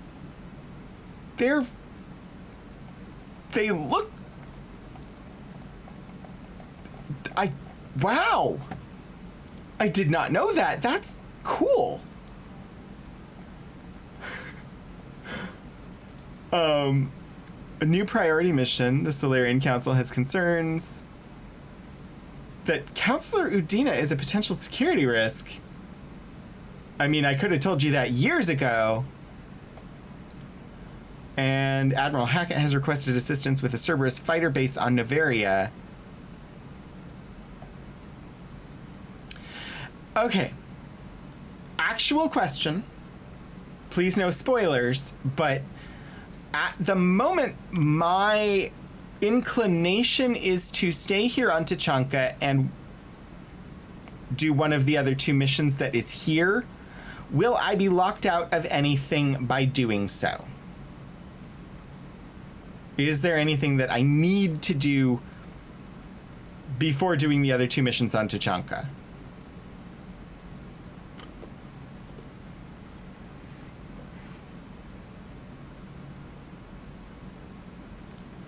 Because there's the Turian platoon one. Rescue the platoon. I don't know what the 3rd one is. I know there was another location. Book of Plenix on Irune.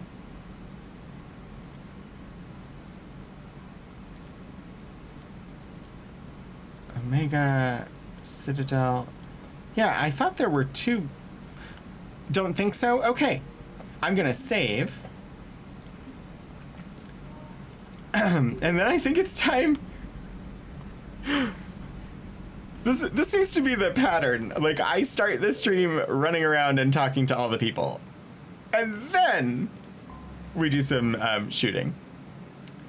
Oh, so there's the downed vessel and the Cerberus attack.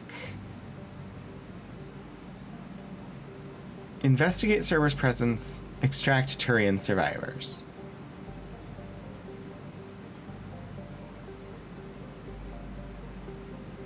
I think... downed vessel first? And then investigate Cerberus? Yeah, we'll try that. Okay. James is coming with us. Because I like James, and if Caden never comes back, I may pursue James. Oh, Shadows, thank you for the hydrate. I will do so. I literally just refilled the mug, of course. Then I put it to my lips and started tilting it, and then started talking, which resulted in a slight bit of water leaking out. I know how to drink properly.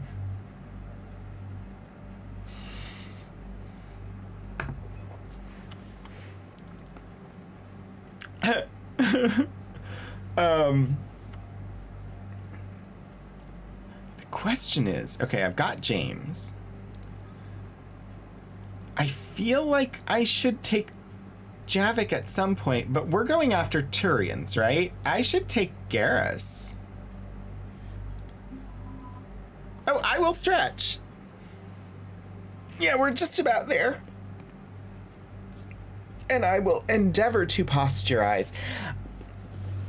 I discovered recently, I've been working on, because I was having some real bad actual like pain. And part of it is the height issues caused by the desk that I have, and the configuration, and getting the new desk will definitely help. But part of it was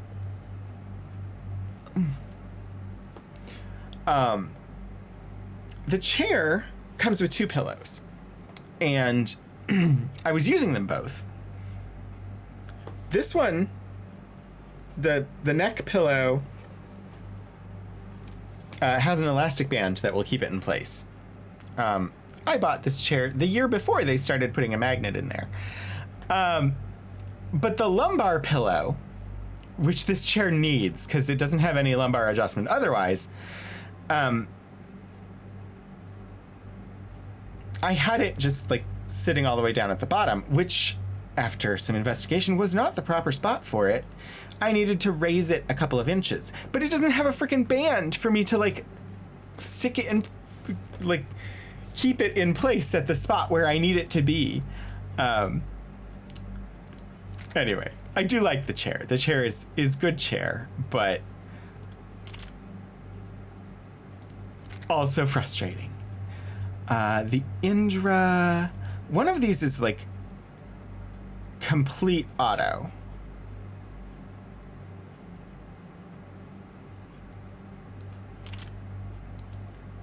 What happened to the fully automatic one? Fully automatic sniper rifle. Yes. And I have ultralight and high velocity barrel, which I think are what I want. I don't think we got any new. Yeah. But recharge speed still at 51. This is nice. I like this. Assault rifle. M8 Avenger 5. Currently. Matic 2 Vindicator 5.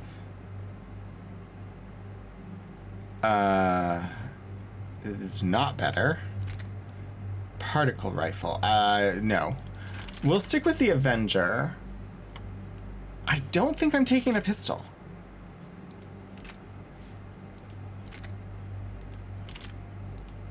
Yeah, we're not taking. We're just going sniper and assault.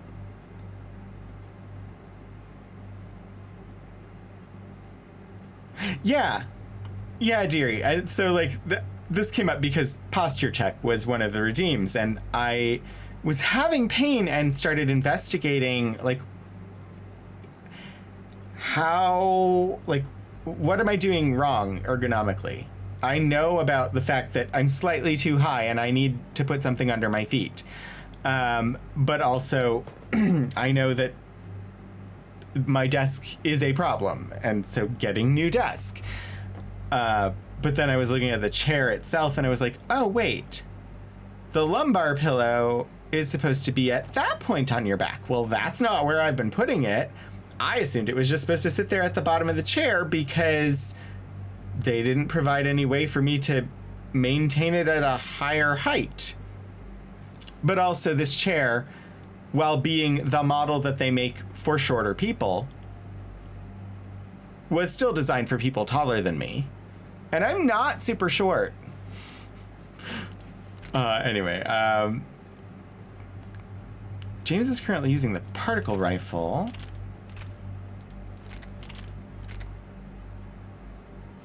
And the Grawl spike thrower, which I have upgraded.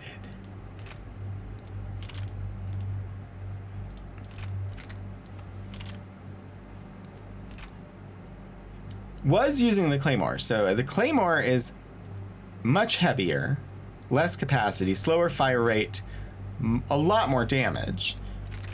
But let's give mods to this. Accuracy by 30%. Damage by 15%. And it also gives it a cool new paint job.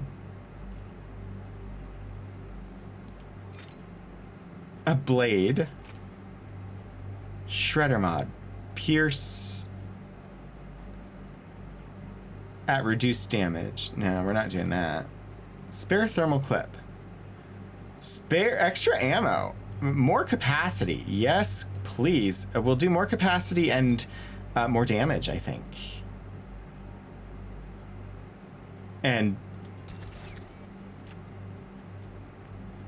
that will be good. I think James will be happy with that. And then we have Garrus. Have we ever modified Garrus's weapons at all?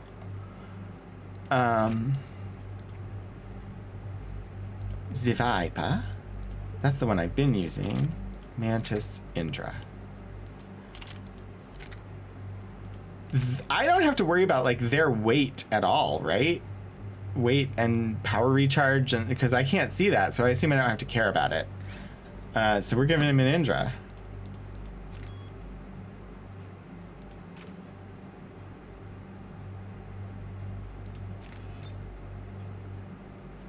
Extended barrel. Oh, Key Squared, thank you so much for donating $5 to the charity campaign. That's really nice. Thank you. $5 gets us part of the way towards providing VR access for kids in the hospital, but also like builds on top of everything else that we've done, and every little bit helps. That's awesome. Where are we at now? We're at like 125? Did I read? Am I reading things right? I think I'm reading things right. Yeah. 125, 130. Amazing. You all are amazing. Also, I love, so I kept the bar from the standard overlay stuff, but then I linked it into Stream Elements for the alert, and I hear the noise. There's sound, and I know that somebody has donated. It's great. I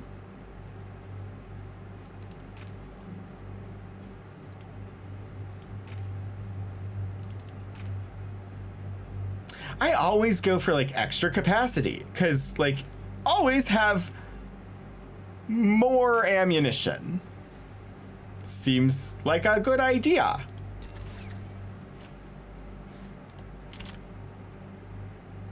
All right, Avenger, Matic, Vindicator, Particle. That particle rifle is just pretty awesome.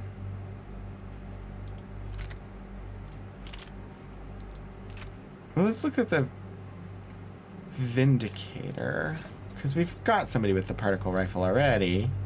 Precision scope, accuracy, damage, rounds per magazine. As I said, always more ammo. Stability. I mean, I'm much more interested in chaos than stability, so there we go. Yeah, I think we're good. Oh, you went with Hearthaven. Awesome. That I think was the one that that was my preference out of all of the options. That's really cool. I'd be curious to see how people... Crash site's a nightmare. How people like Hearthaven. Any more details on what happened? Information is limited. Your assistance was requested by Primarch Victus to rescue the Turian platoon that has crashed here. And the Primarch's son is in command. Yes, Lieutenant Tarquin Victus. Try to raise him. Yeah, I'm okay with this helmet. Commander, what happened here is, let's just say the Turian code is not forgiving. And that it's his son is bad for the Primarch. Promoting family without merit can bite you in the ass.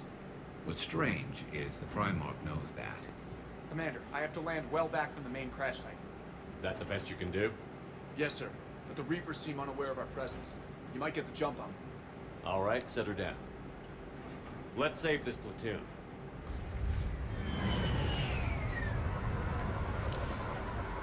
Okay. It is action time. EDI, did you raise Lieutenant Victus? Yes, but the connection is bad. Patch me in. This is Commander Shepard, Alliance Navy. Do you read? This is Lieutenant Tarquin Victus of the 9th Platoon.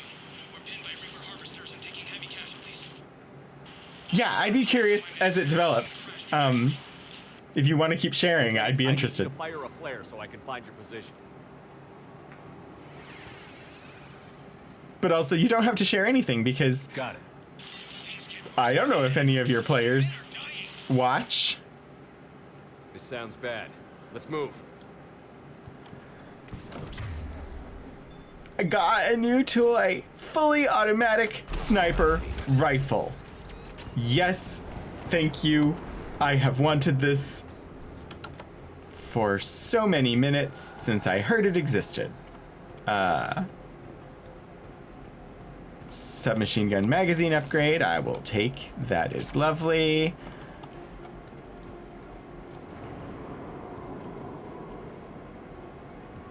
A secret Turian mission on Tachanka is especially odd. Thoughts? You're the Turian. You tell us. I got nothing, Lieutenant. I mean, a secret Turian mission on Tachanka is especially odd. For stories, not games.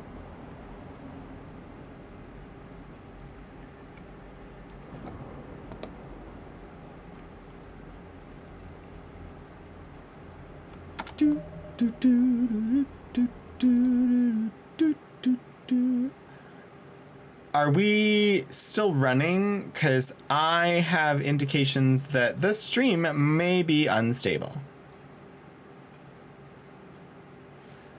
So I do not know.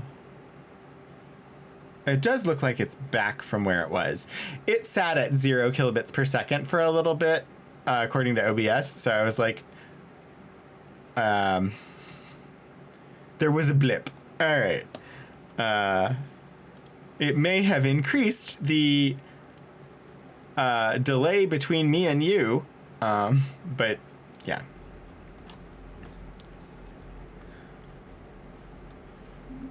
Also, James has points to spend.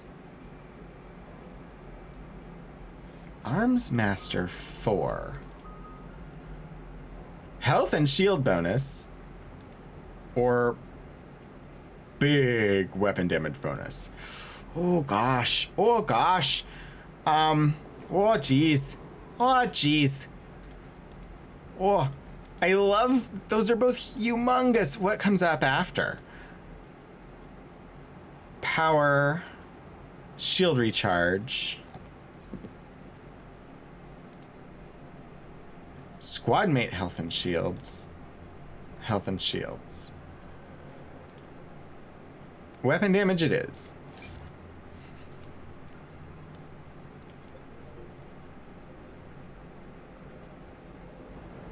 Right, your player's a lore doc that gets updated every week. They get history. And the days you do play, they get glimpses into the goings-on around them. That was one of the things, I don't know how many of you watched Power Play over on Q Times. That was a thing that, hello brain, Rick Budd, did. It was like an incentive bonus at the end of, so like they asked the audience to donate money, and that money was used for like paying the players, essentially. It was to support the stream. Quick, we don't want them to call for backup. But the incentive to do so was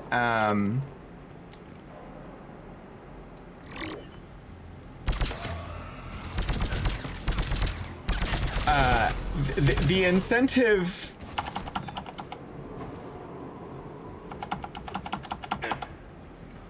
to escape, sorry, was the after credits lore drop, where after the show ended, if it was unlocked, I mean, there were benefits to the players as well along the way, but the like big incentive was the after credits lore drop. And the after credits lore drop would reveal a previously unseen perspective on events that we were already familiar with. If I'm died in the explosion, or dragged out and chewed on the ones that I like recall specifically were like, hey, here's some context to this other scene that you didn't know about before. And it was really cool. It was a really cool idea. And that's where you got the idea, straight from Rick Budd. Oh, Shadows, enjoy the Vampire the Masquerade game. I wish I could read information about it before clicking change loadout. I will click change loadout. There's no way we're adding a submachine gun into my current mix. Yeah, that's not happening.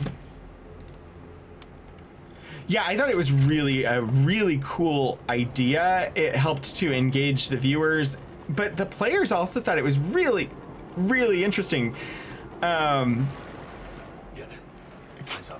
It's just so much like world building was accomplished through having that like additional perspective on an event. Enemies up ahead don't know we're here. Surprise on our side for once. I like it. Exactly. Let's go. Wait, I get to surprise somebody? Incidentally, if you happened to like Power Play as a show and you're curious to know more about how the show was or any of that stuff, they're doing a Q&A tonight over on Q Times for like a post-show discussion with questions and answers. There is one Sam DeLev who's definitely going to be involved with that. I don't know if the entire cast is going to be there. I sort of assume yes, but I don't know specific details. I just know that is tonight. Can I hurt this thing or not? I can. Hello, Harvesters. The Harvesters is a disease in Star Trek Deep Space Nine.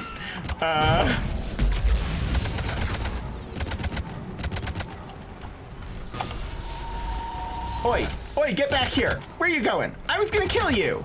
Thank you. Don't stop for us. We'll head for the main crash site. There's another pod ahead. You're working on preparing a one shot for tomorrow. Oh, cool. Set in the past of the world that you play in. That's amazing. Yeah. That's really cool. Like, my D&D game, we literally just had an entire month where we didn't get to play at all, just because of scheduling stuff. And we had left off with a cliffhanger where we were trying to stop this dragon construct from being completed. Prevent it from being completed and then attacking the 10 towns. We're playing Icewind Dale, the module, but we did not succeed in getting there before the dragon took flight. So then suddenly there was dragon, and I shared at the top of stream. We did fight dragon. Keep moving. We need to find the main crash site ASAP. And because of some unique... Being the son of Adrian Victus is a lot to live up to. It's a big military name on Palaven. War's expected to run in the Victus blood. Doesn't always work that way. You gotta make your own name. Also, you're really judgy for, like... Maybe he's doing actually a really good job, and this is just, like, the best a Turian can do.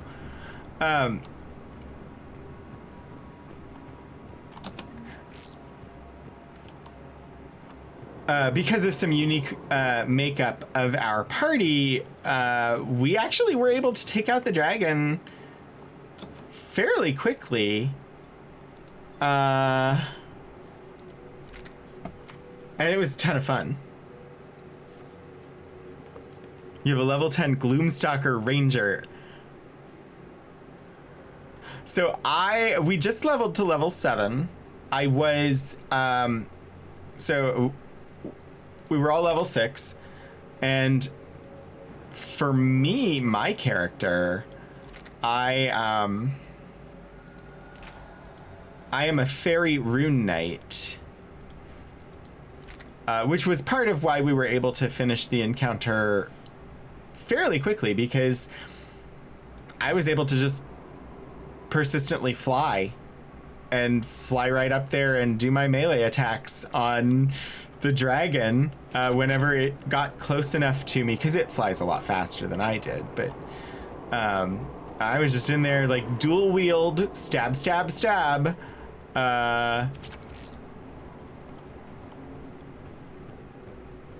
As a size large flying fairy with 2 scimitars. Scimitars? No. Rapiers. 2 rapiers. Just in there, 1 magical rapier, 1 non-magical rapier. Big boy, fly up there, stab, stab, stab. It was tons of fun. Oh, Rykar, thank you so much for coming in. Thank you for the bits and for the donation to the charity. It was wonderful to have you here, and I look forward to seeing you again in the future. Have a good rest of your weekend. Oh, fairy with backstab would be amazing. I was not a fairy ranger, but I mean, fairy fighter. Having those 2 attacks on an action plus I'm dual wield or as my fighting style, so I also get the offhand attack as a bonus action every turn, and then being able to grow to large size, which grants me an extra d6 of damage on a successful hit. As well as some other benefits, and then also being able to fly.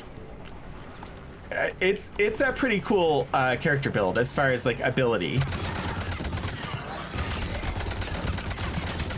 Still, I did worry that I might have to come up with a 3rd character for the campaign,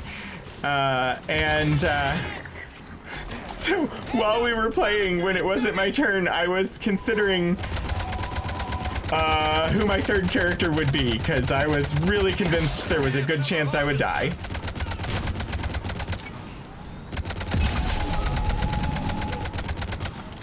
I love this sniper rifle. Oh my gosh.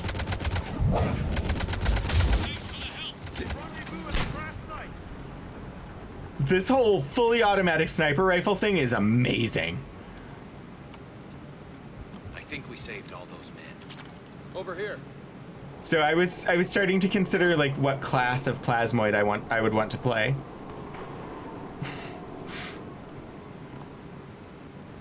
My first character in this campaign was an Aasimar Cleric of Death, and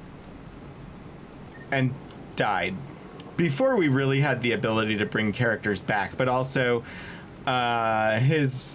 his religious philosophy, he wouldn't want to have been brought back.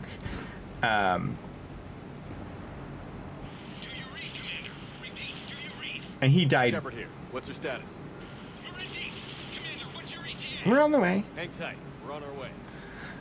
He died in a fight with an ice troll, I think. Yeah, it was an ice troll.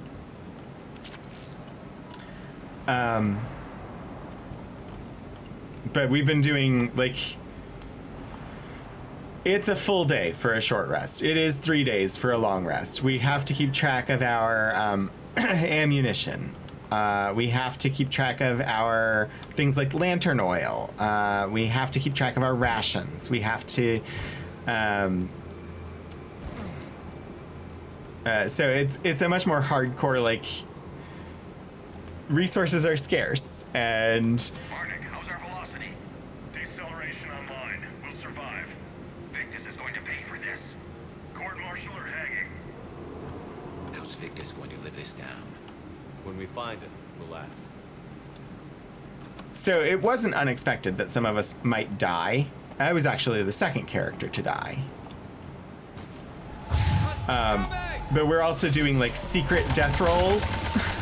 So the party does not know how many death fails you've had once you've gone unconscious. So they didn't know. And other people were also unconscious. They just ended up prioritizing the other people over my character. just slightly too long. And so I had failed my third death save before one of them got over near me to try to revive me. Shepard here. Just saw harvesters drop a lot of enemies in your path. Understood.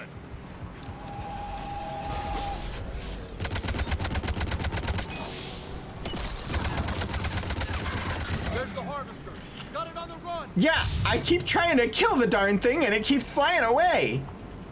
Somebody pin it to the ground.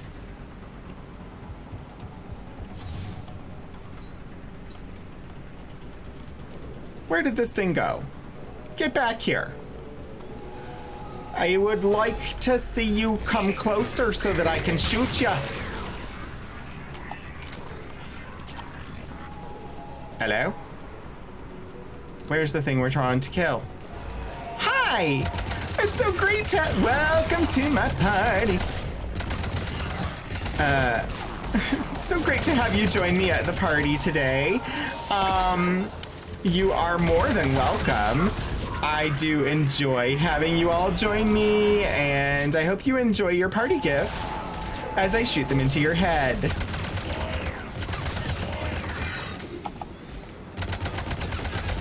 Yeah?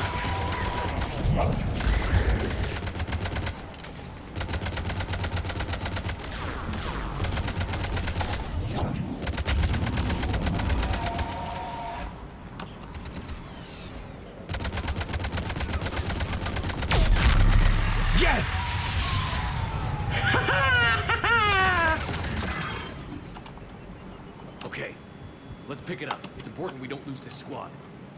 Here's where politics pisses me off. Wouldn't the Krogan want to blow these Reapers the hell off their own planet? Krogan-Turian animosity is ancient and intense. It's inborn. And I need them to work together, so let's not complicate things.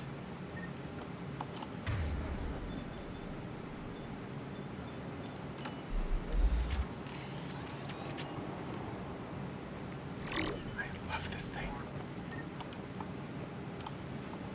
I'm happy to have ammunition back in my fully automatic sniper rifle. We beat the harvester, we beat the harvester. No time for losers, 'cause we beat the harvester. It was fun. I don't know. I don't know what I'm saying. This is a cool, like, I really appreciate the work of the environment artists. It is really cool. The bent and twisted metal. I mean, do I get annoyed sometimes when I can notice that a map has been reused and just reskinned? Yeah, but also I understand, like, budget, and they have to work with the budget that they have been provided, and sometimes that's necessary. But also sometimes I'm just like, really? How many times are you gonna reuse this single map? I haven't noticed as much of that in ME3 as in, like ME2, it was like every map was a reuse.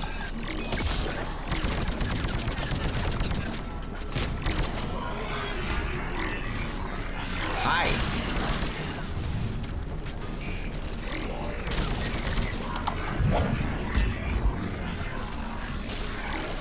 Hello there. Thank you for popping out in the open where we can see ya. Aren't you such an accommodating villain that I get to shoot? Where'd the Marauder go? Oh, there you are. I love the sniper rifle. Okay. Who else is here? You? Nice of you to join us. It's time to say goodbye. Here comes another one of those bad boys!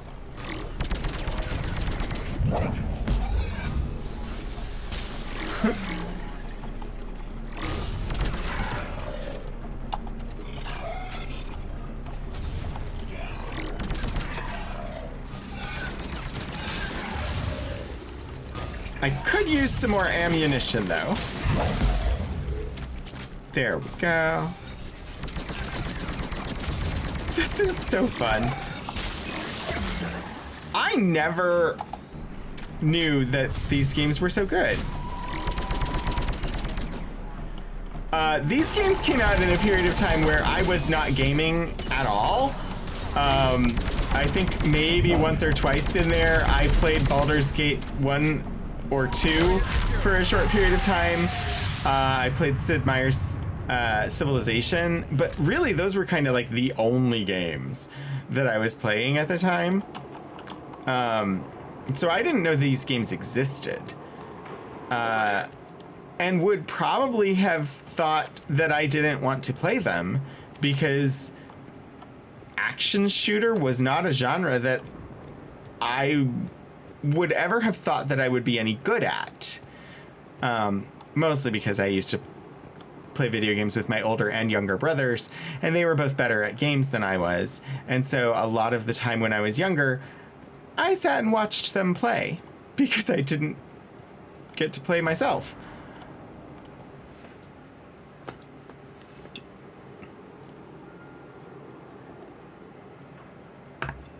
Lieutenant Victus? Commander Shepard, my men and I are in your debt. Thank you for saving so many. What happened here? He screwed up. Stand down, soldier. These men are dead because of him. I said, stand down. Hey, I just saved all your asses, so everyone just calm down. Lieutenant, what's going on here? I made a bad call. This is all on me. I chose caution and clever tactics over a head-on attack. And my men paid the price. You mean the crash? Yes. We could see on Hollow that Reaper forces were blocking our intended path. Staying on course guaranteed heavy casualties. So I chose a safer route, skirting the enemy. And that took us low and through these ruins. When we encountered resistance, there was no room to maneuver. Suddenly, we were in a fight for our lives. A lot of my men lost that fight. Making hard decisions and dealing with the consequences. That's what being a leader is about. You're right, Commander. Our mission's still a failure. When we've stabilized the injured, we'll head back to the fleet. You're abandoning your mission? We're down over 30 men. It'd be suicide. What exactly did you come here to do? There's a bomb on the plane. We were sent to defuse it. So do it. How big? Because if you don't, I'm going in with like 3 men. Lieutenant, if Cerberus has that bomb, you have to finish your mission. Haven't these men sacrificed enough? Sacrifice is what we sign on for. They know that. And so should you. Are you My men have lost hope, Commander. unaware of the Even if they want to consequences? finish the mission, they don't. It's your job to make them want to. How? Okay, this is literally a choice between you do this thing or an entire planet of people is eliminated, right? It's like a planet killing bomb. That was what I got from that. Like, oh yeah, so I had played a couple of years ago. I was just looking for a game to play on my PS4, and Steve, this is me responding to Steven's note. Like, I had never played a BioWare game, except I guess they were responsible for Knights of the Old Republic, and I had started the first one on iPad. And then a couple of years ago, I don't remember if it was like 2018, 2019, I tried, like, I was just looking for a game to play and sort of browsing on the PS4, and I bought I bought Mass Effect Andromeda and played it, and I really enjoyed it. So when the Legendary Edition came out, I was like, I'm gonna play it. I'm gonna play all of them from the beginning. And I've been really enjoying them. Their sacrifice means others will never face what they faced here today. Remind them that those sacrifices have no honor if the mission fails. Men, I own what happened here today, but we have to carry on. No, we don't. Who cares about a few dead Krogan? It's over. We are Turian, and we will not let Cerberus succeed. The Krogan were living before they're Our dead. sacrifice is the difference between life and death for this entire galaxy. And they're not dead yet. Let the heroes of the 9th Platoon be remembered for performing their duties with bravery. All right, men. Shuttle's arriving any minute. We're moving out. He did a good speech for Turians and inspiring them to fight. We're a shell of what we were. We could use the help. Send me the nav point. I'll see what I can do. Thank you. That'll give us time to do a little recon. See what we're up against. Victus, I've given you a second chance. Don't screw this up. Understood, Commander. Hope to see you at the rendezvous. Oh, I'll be there. Otherwise, the rendezvous won't happen. Cerberus bomb. What the hell is going on, Commander? And what do the Turians have to do with it? Coordinates Victus gave me place it in the Kelphic Valley. It's a heavily populated area. That's all I know. My gut says something's not right here. What do you suggest? Get the lieutenant to come clean. Should we alert the Krogan military? I'd wait. We're in the dark here. We need to keep that Turian-Krogan alliance working. And how about this We bomb? do. How many troops does Cerberus have on this? No idea. All I know is we can't have them detonating that bomb. Keep me in There's so many layers. The Reapers are like the big bads, but Cerberus is also kind of functionally still a bad guy in this.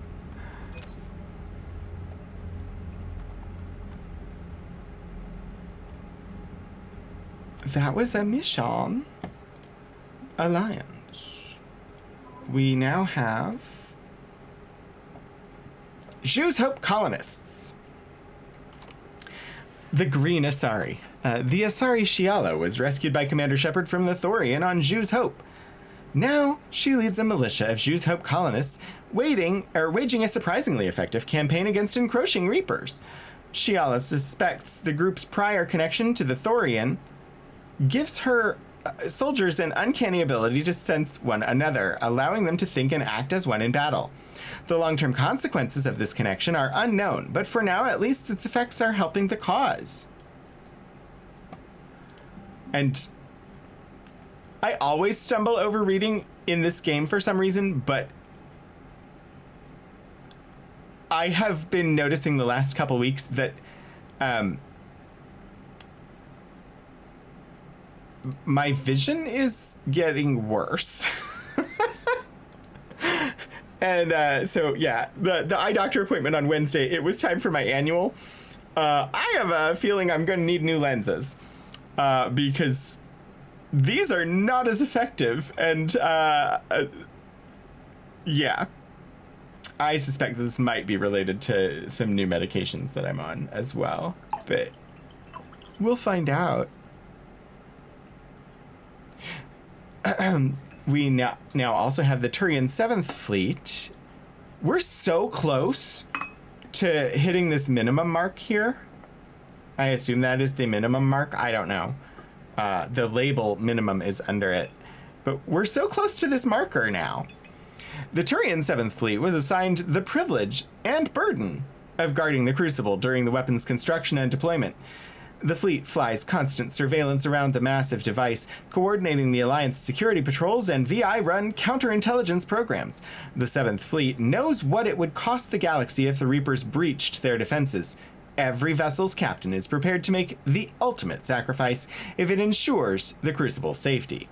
Updated, Commander Shepard's interview with Diana Allers emphasized Krogan reliance on Turian support to win the war, which boosted the morale of Palaven's forces. Updated, recovering the legendary banner of the 1st Regiment lifted the spirits of overworked Turian forces. Nice. I am happy to have been able to inspire them a little. It is indeed the minimum mark, so we haven't even reached the minimum necessary to accomplish whatever that mark is dealing with. Which I presume is that is the minimum required to be able to advance toward the end game. Like if I was trying to speed run this, I need to hit that mark just to be able to go to the end of the game. That is my guess, but I don't know. Reapers don't have colonies. You can't bomb them, or you're bombing what's left of your own planet. They make their own soldiers out of our civilians. They don't have supply lines. How do you beat something like that? I'll let you know if you think it's... You've got new messages, Commander. It's all the Reaper 5th column. Whatever you did on Tuchanka has the Turians sending a lot of messages. What are they saying? Sorry, it's encrypted. Cracking it would take at least a week, and it would be wrong. Okay, we're literally trying to save everyone in the galaxy, and you're worried about cracking an encryption. Commander? That might be blocking us from strategically relevant information. I think you need to reprioritize. Hope lives from Erdnot Bakara. Commander, I'm writing you from the Kelphic Valley on Tuchanka. I wish you were here to see this. I'm watching our Krogan pour in from across our entire planet. So many of them that I've lost count. They've all heard the news. We are finally free. The age of suffering is over. Never again will Krogan be afraid to give birth. Never again will they fear the pain and heartache it might bring. While I don't know what fate ultimately has in store for my people, I can promise you your decision to believe in us will not be in vain. We will fight the Reapers for more than glory. We will fight them because we know there is a future for us after victory. The rest of my life will be devoted to traveling to Tuchanka and spreading aloud the words no Krogan has heard for nearly 2,000 years. There is reason to hope. This I owe to you, Commander. This I will never forget. Well, unless if I don't manage to stop that bomb, you might forget it, because it's in the Kelphic Valley.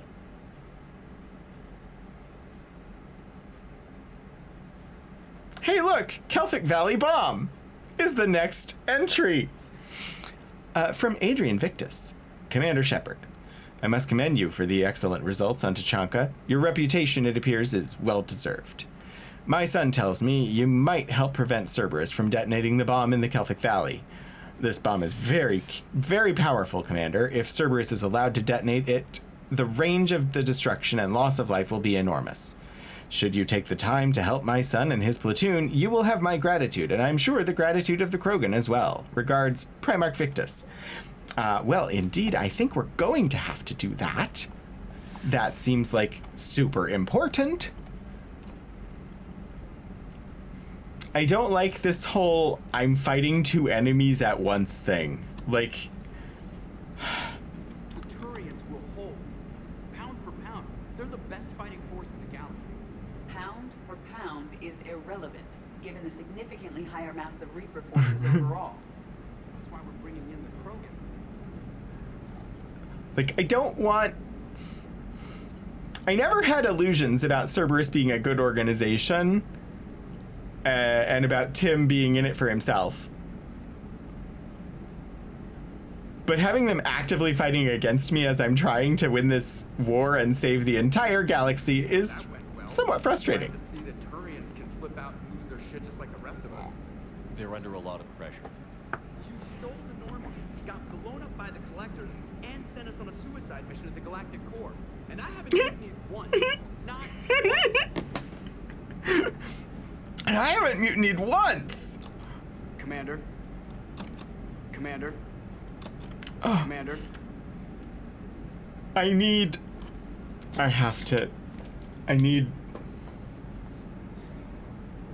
to make a note for myself. One moment.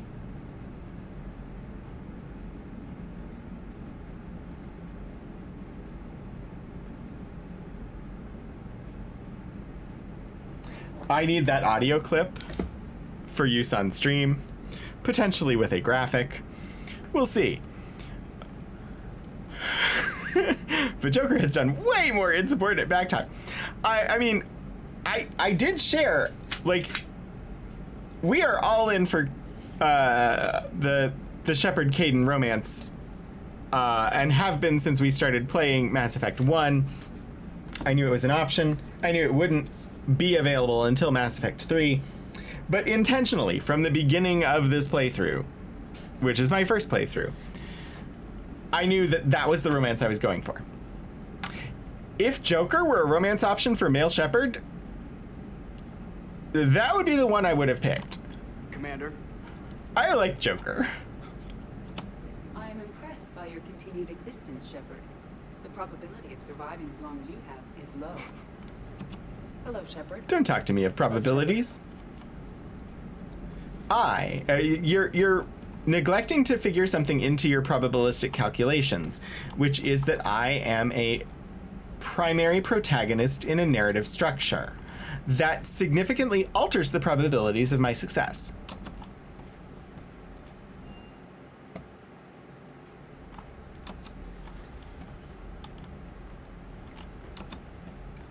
Hello, fishies! Fishies!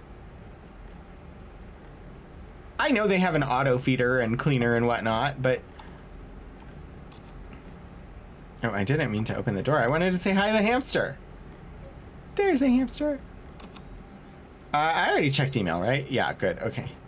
I completely forgot. Oh! Oh! Oh? I forgot all about this. I can cycle appearances. There are... I wish they were like fully lit up so that I can't really see the differences in these appearances.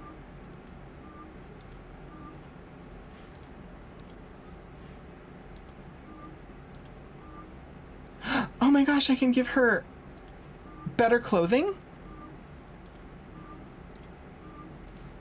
I mean, it's still a skin-tight bodysuit, but it's not quite as egregious. Why is there contouring around the nipples? I notice after I say it's not quite as egregious. That's not a bad outfit.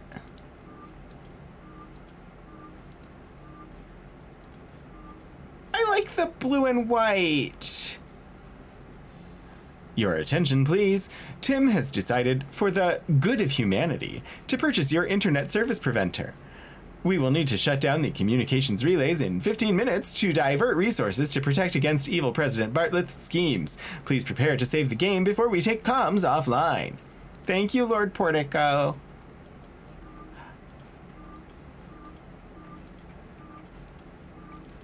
I'm playing Space Dolls. Huh. I think we already cycled James's appearance a couple times. Yeah, that's gonna be a no. I can't see enough of him. That one's not terrible. Yeah, the one that we had, I think, is the one that I like.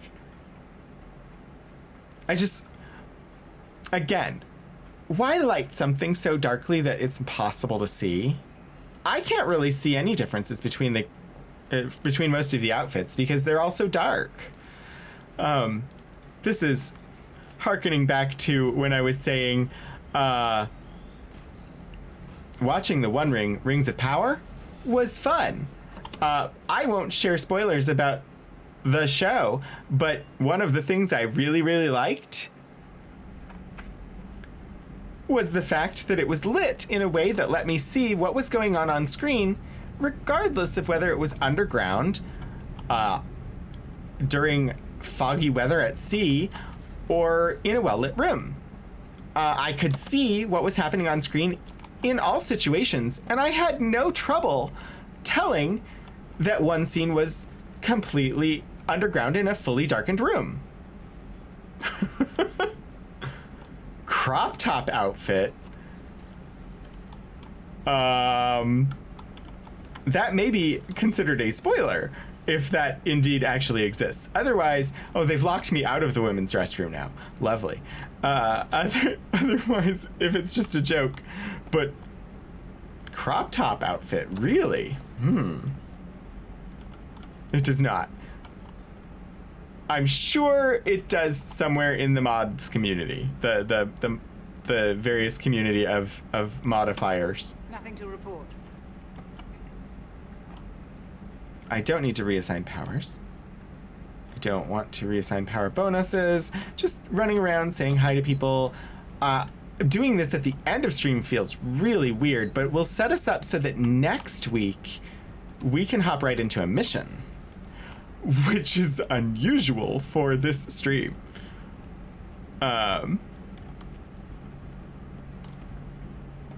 Garrus? Hello, Garrus. Turians on a secret mission to Tuchanka, huh? No one told me anything about it. Well, it was a secret. I'm curious to see how this bomb on Tuchanka plays out. I don't suppose ignoring it is an option. Yeah, I don't think so. Not right now. Not right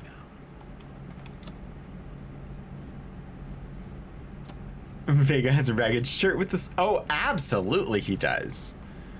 We won't see it. I'm sure Cortez has, because... Have we found any new engineers for the Crucible glyph? 5 ex-Sonax Industries scientists who attempted to reverse engineer Prothean technology stolen from planet Garvuk. They are technically still wanted by the Council for hiding Prothean technology. As well, Sonax's part in instigating an illegal war on Garvuk. I'm sure the Council will forgive that for helping with the Crucible. Extend those scientists amnesty and an invitation. Right away. And since we are all in on... Eventually we will see Kaidan again and will initiate romantic communication. Perhaps we can talk later.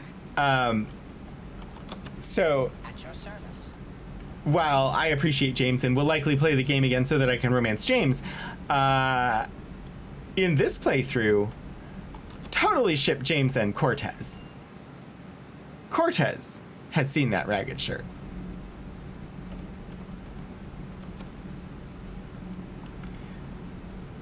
Why do I come down here every time? There's literally nothing down here for me to look at. We came down here, we got Space Hamster. There's nothing else down here. I don't know why I do the full, like, run through the entire ship map, just in case, every time. But I do. Hello, engine.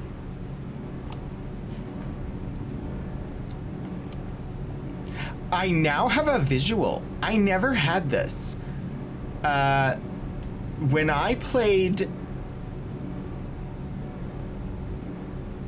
the Cypher System Stars Are Fire, I played a Cypher System Stars Are Fire game a couple years ago at this point, like 2 years ago, literally 2 years ago now. At the very end, there was a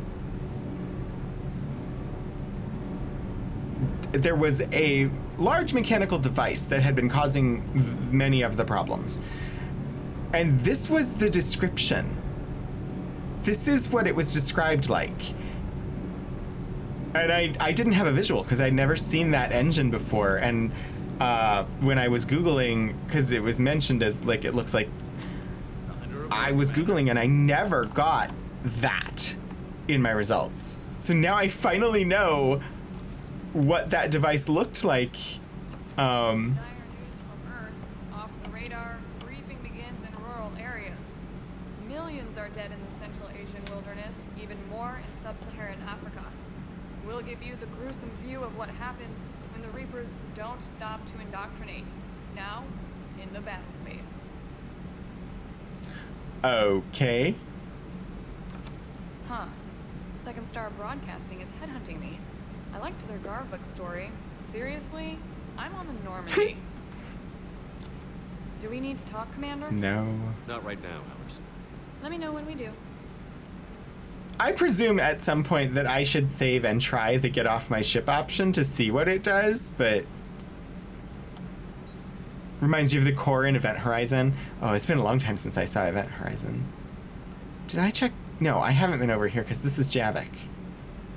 This is Javik, who comes across like a Sith from Star Wars. I heard about the events on Tuchanka. You should not have let the Turian soldier evade his responsibility.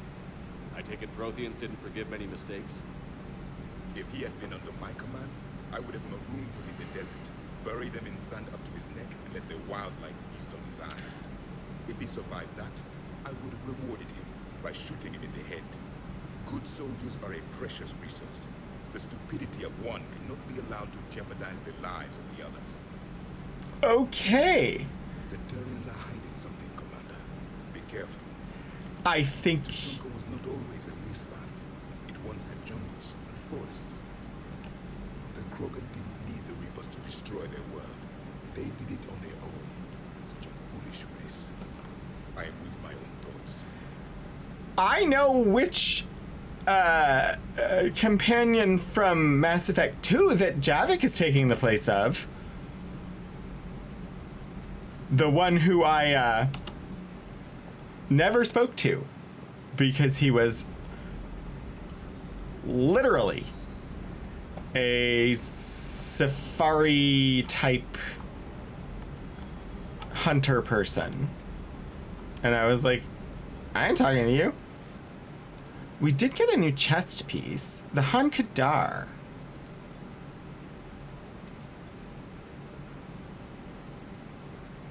Increases weapon damage, reduces power damage. We're not switching to that one. Weapon bench. Procurement. Weapon upgrades?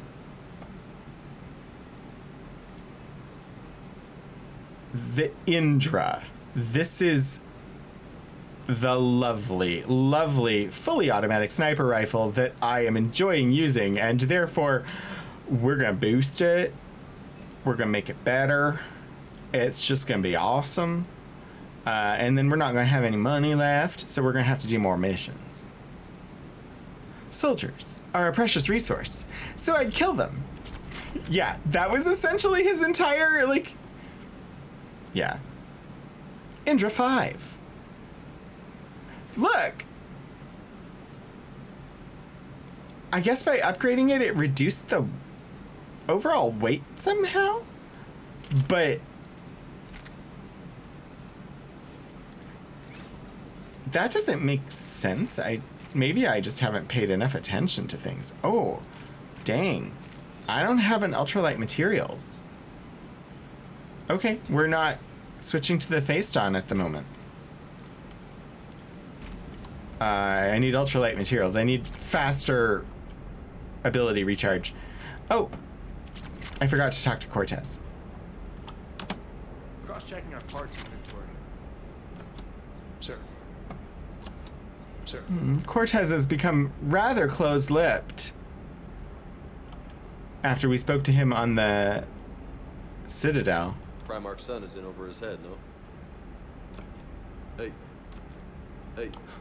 All right, I guess we have spoken to the people.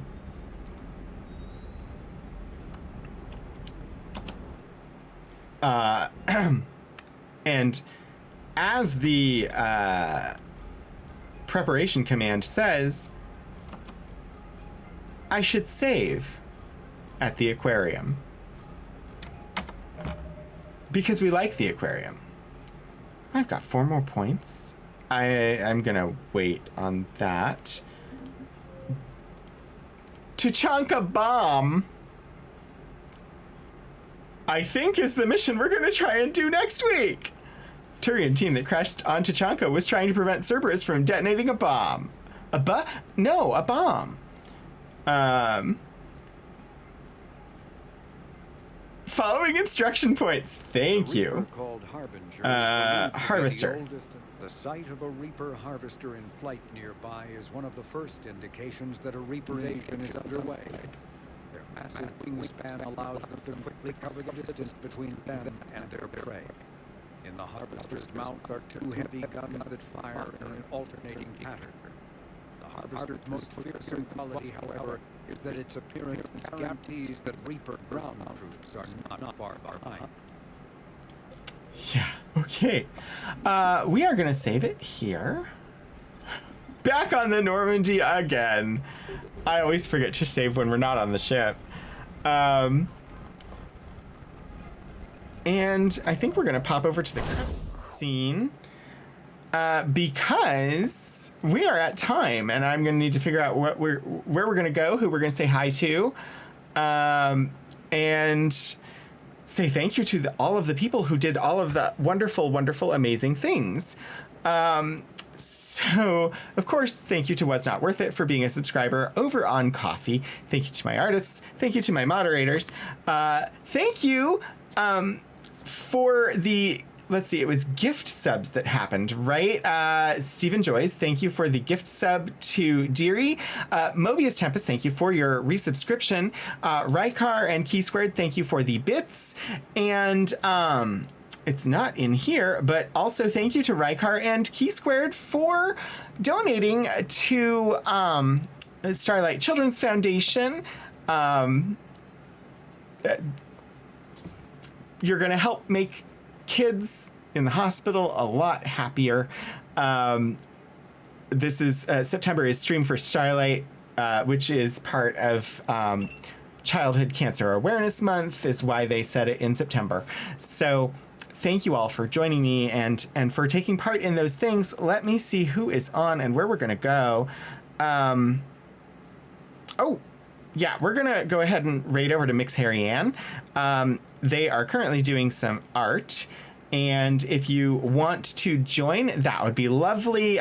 We do have a raid call that you can pop into the chat. If you have my emotes, go ahead and it is hashtag Rogue Raid with the little hello daggers. You can just copy and paste and it'll work just fine. If you don't have my emotes, it is hashtag Rogue Raid and you can throw in whatever hellos you've got. And that would be absolutely wonderful. I'm back tomorrow night at 7 p.m. Eastern for a continuation of my Psychonauts playthrough. I will be off on Wednesday from streaming and then back again with Ultima 6 next Saturday. So I hope that I see you at one of my upcoming streams. And until I do, get out there and do some shenanigans.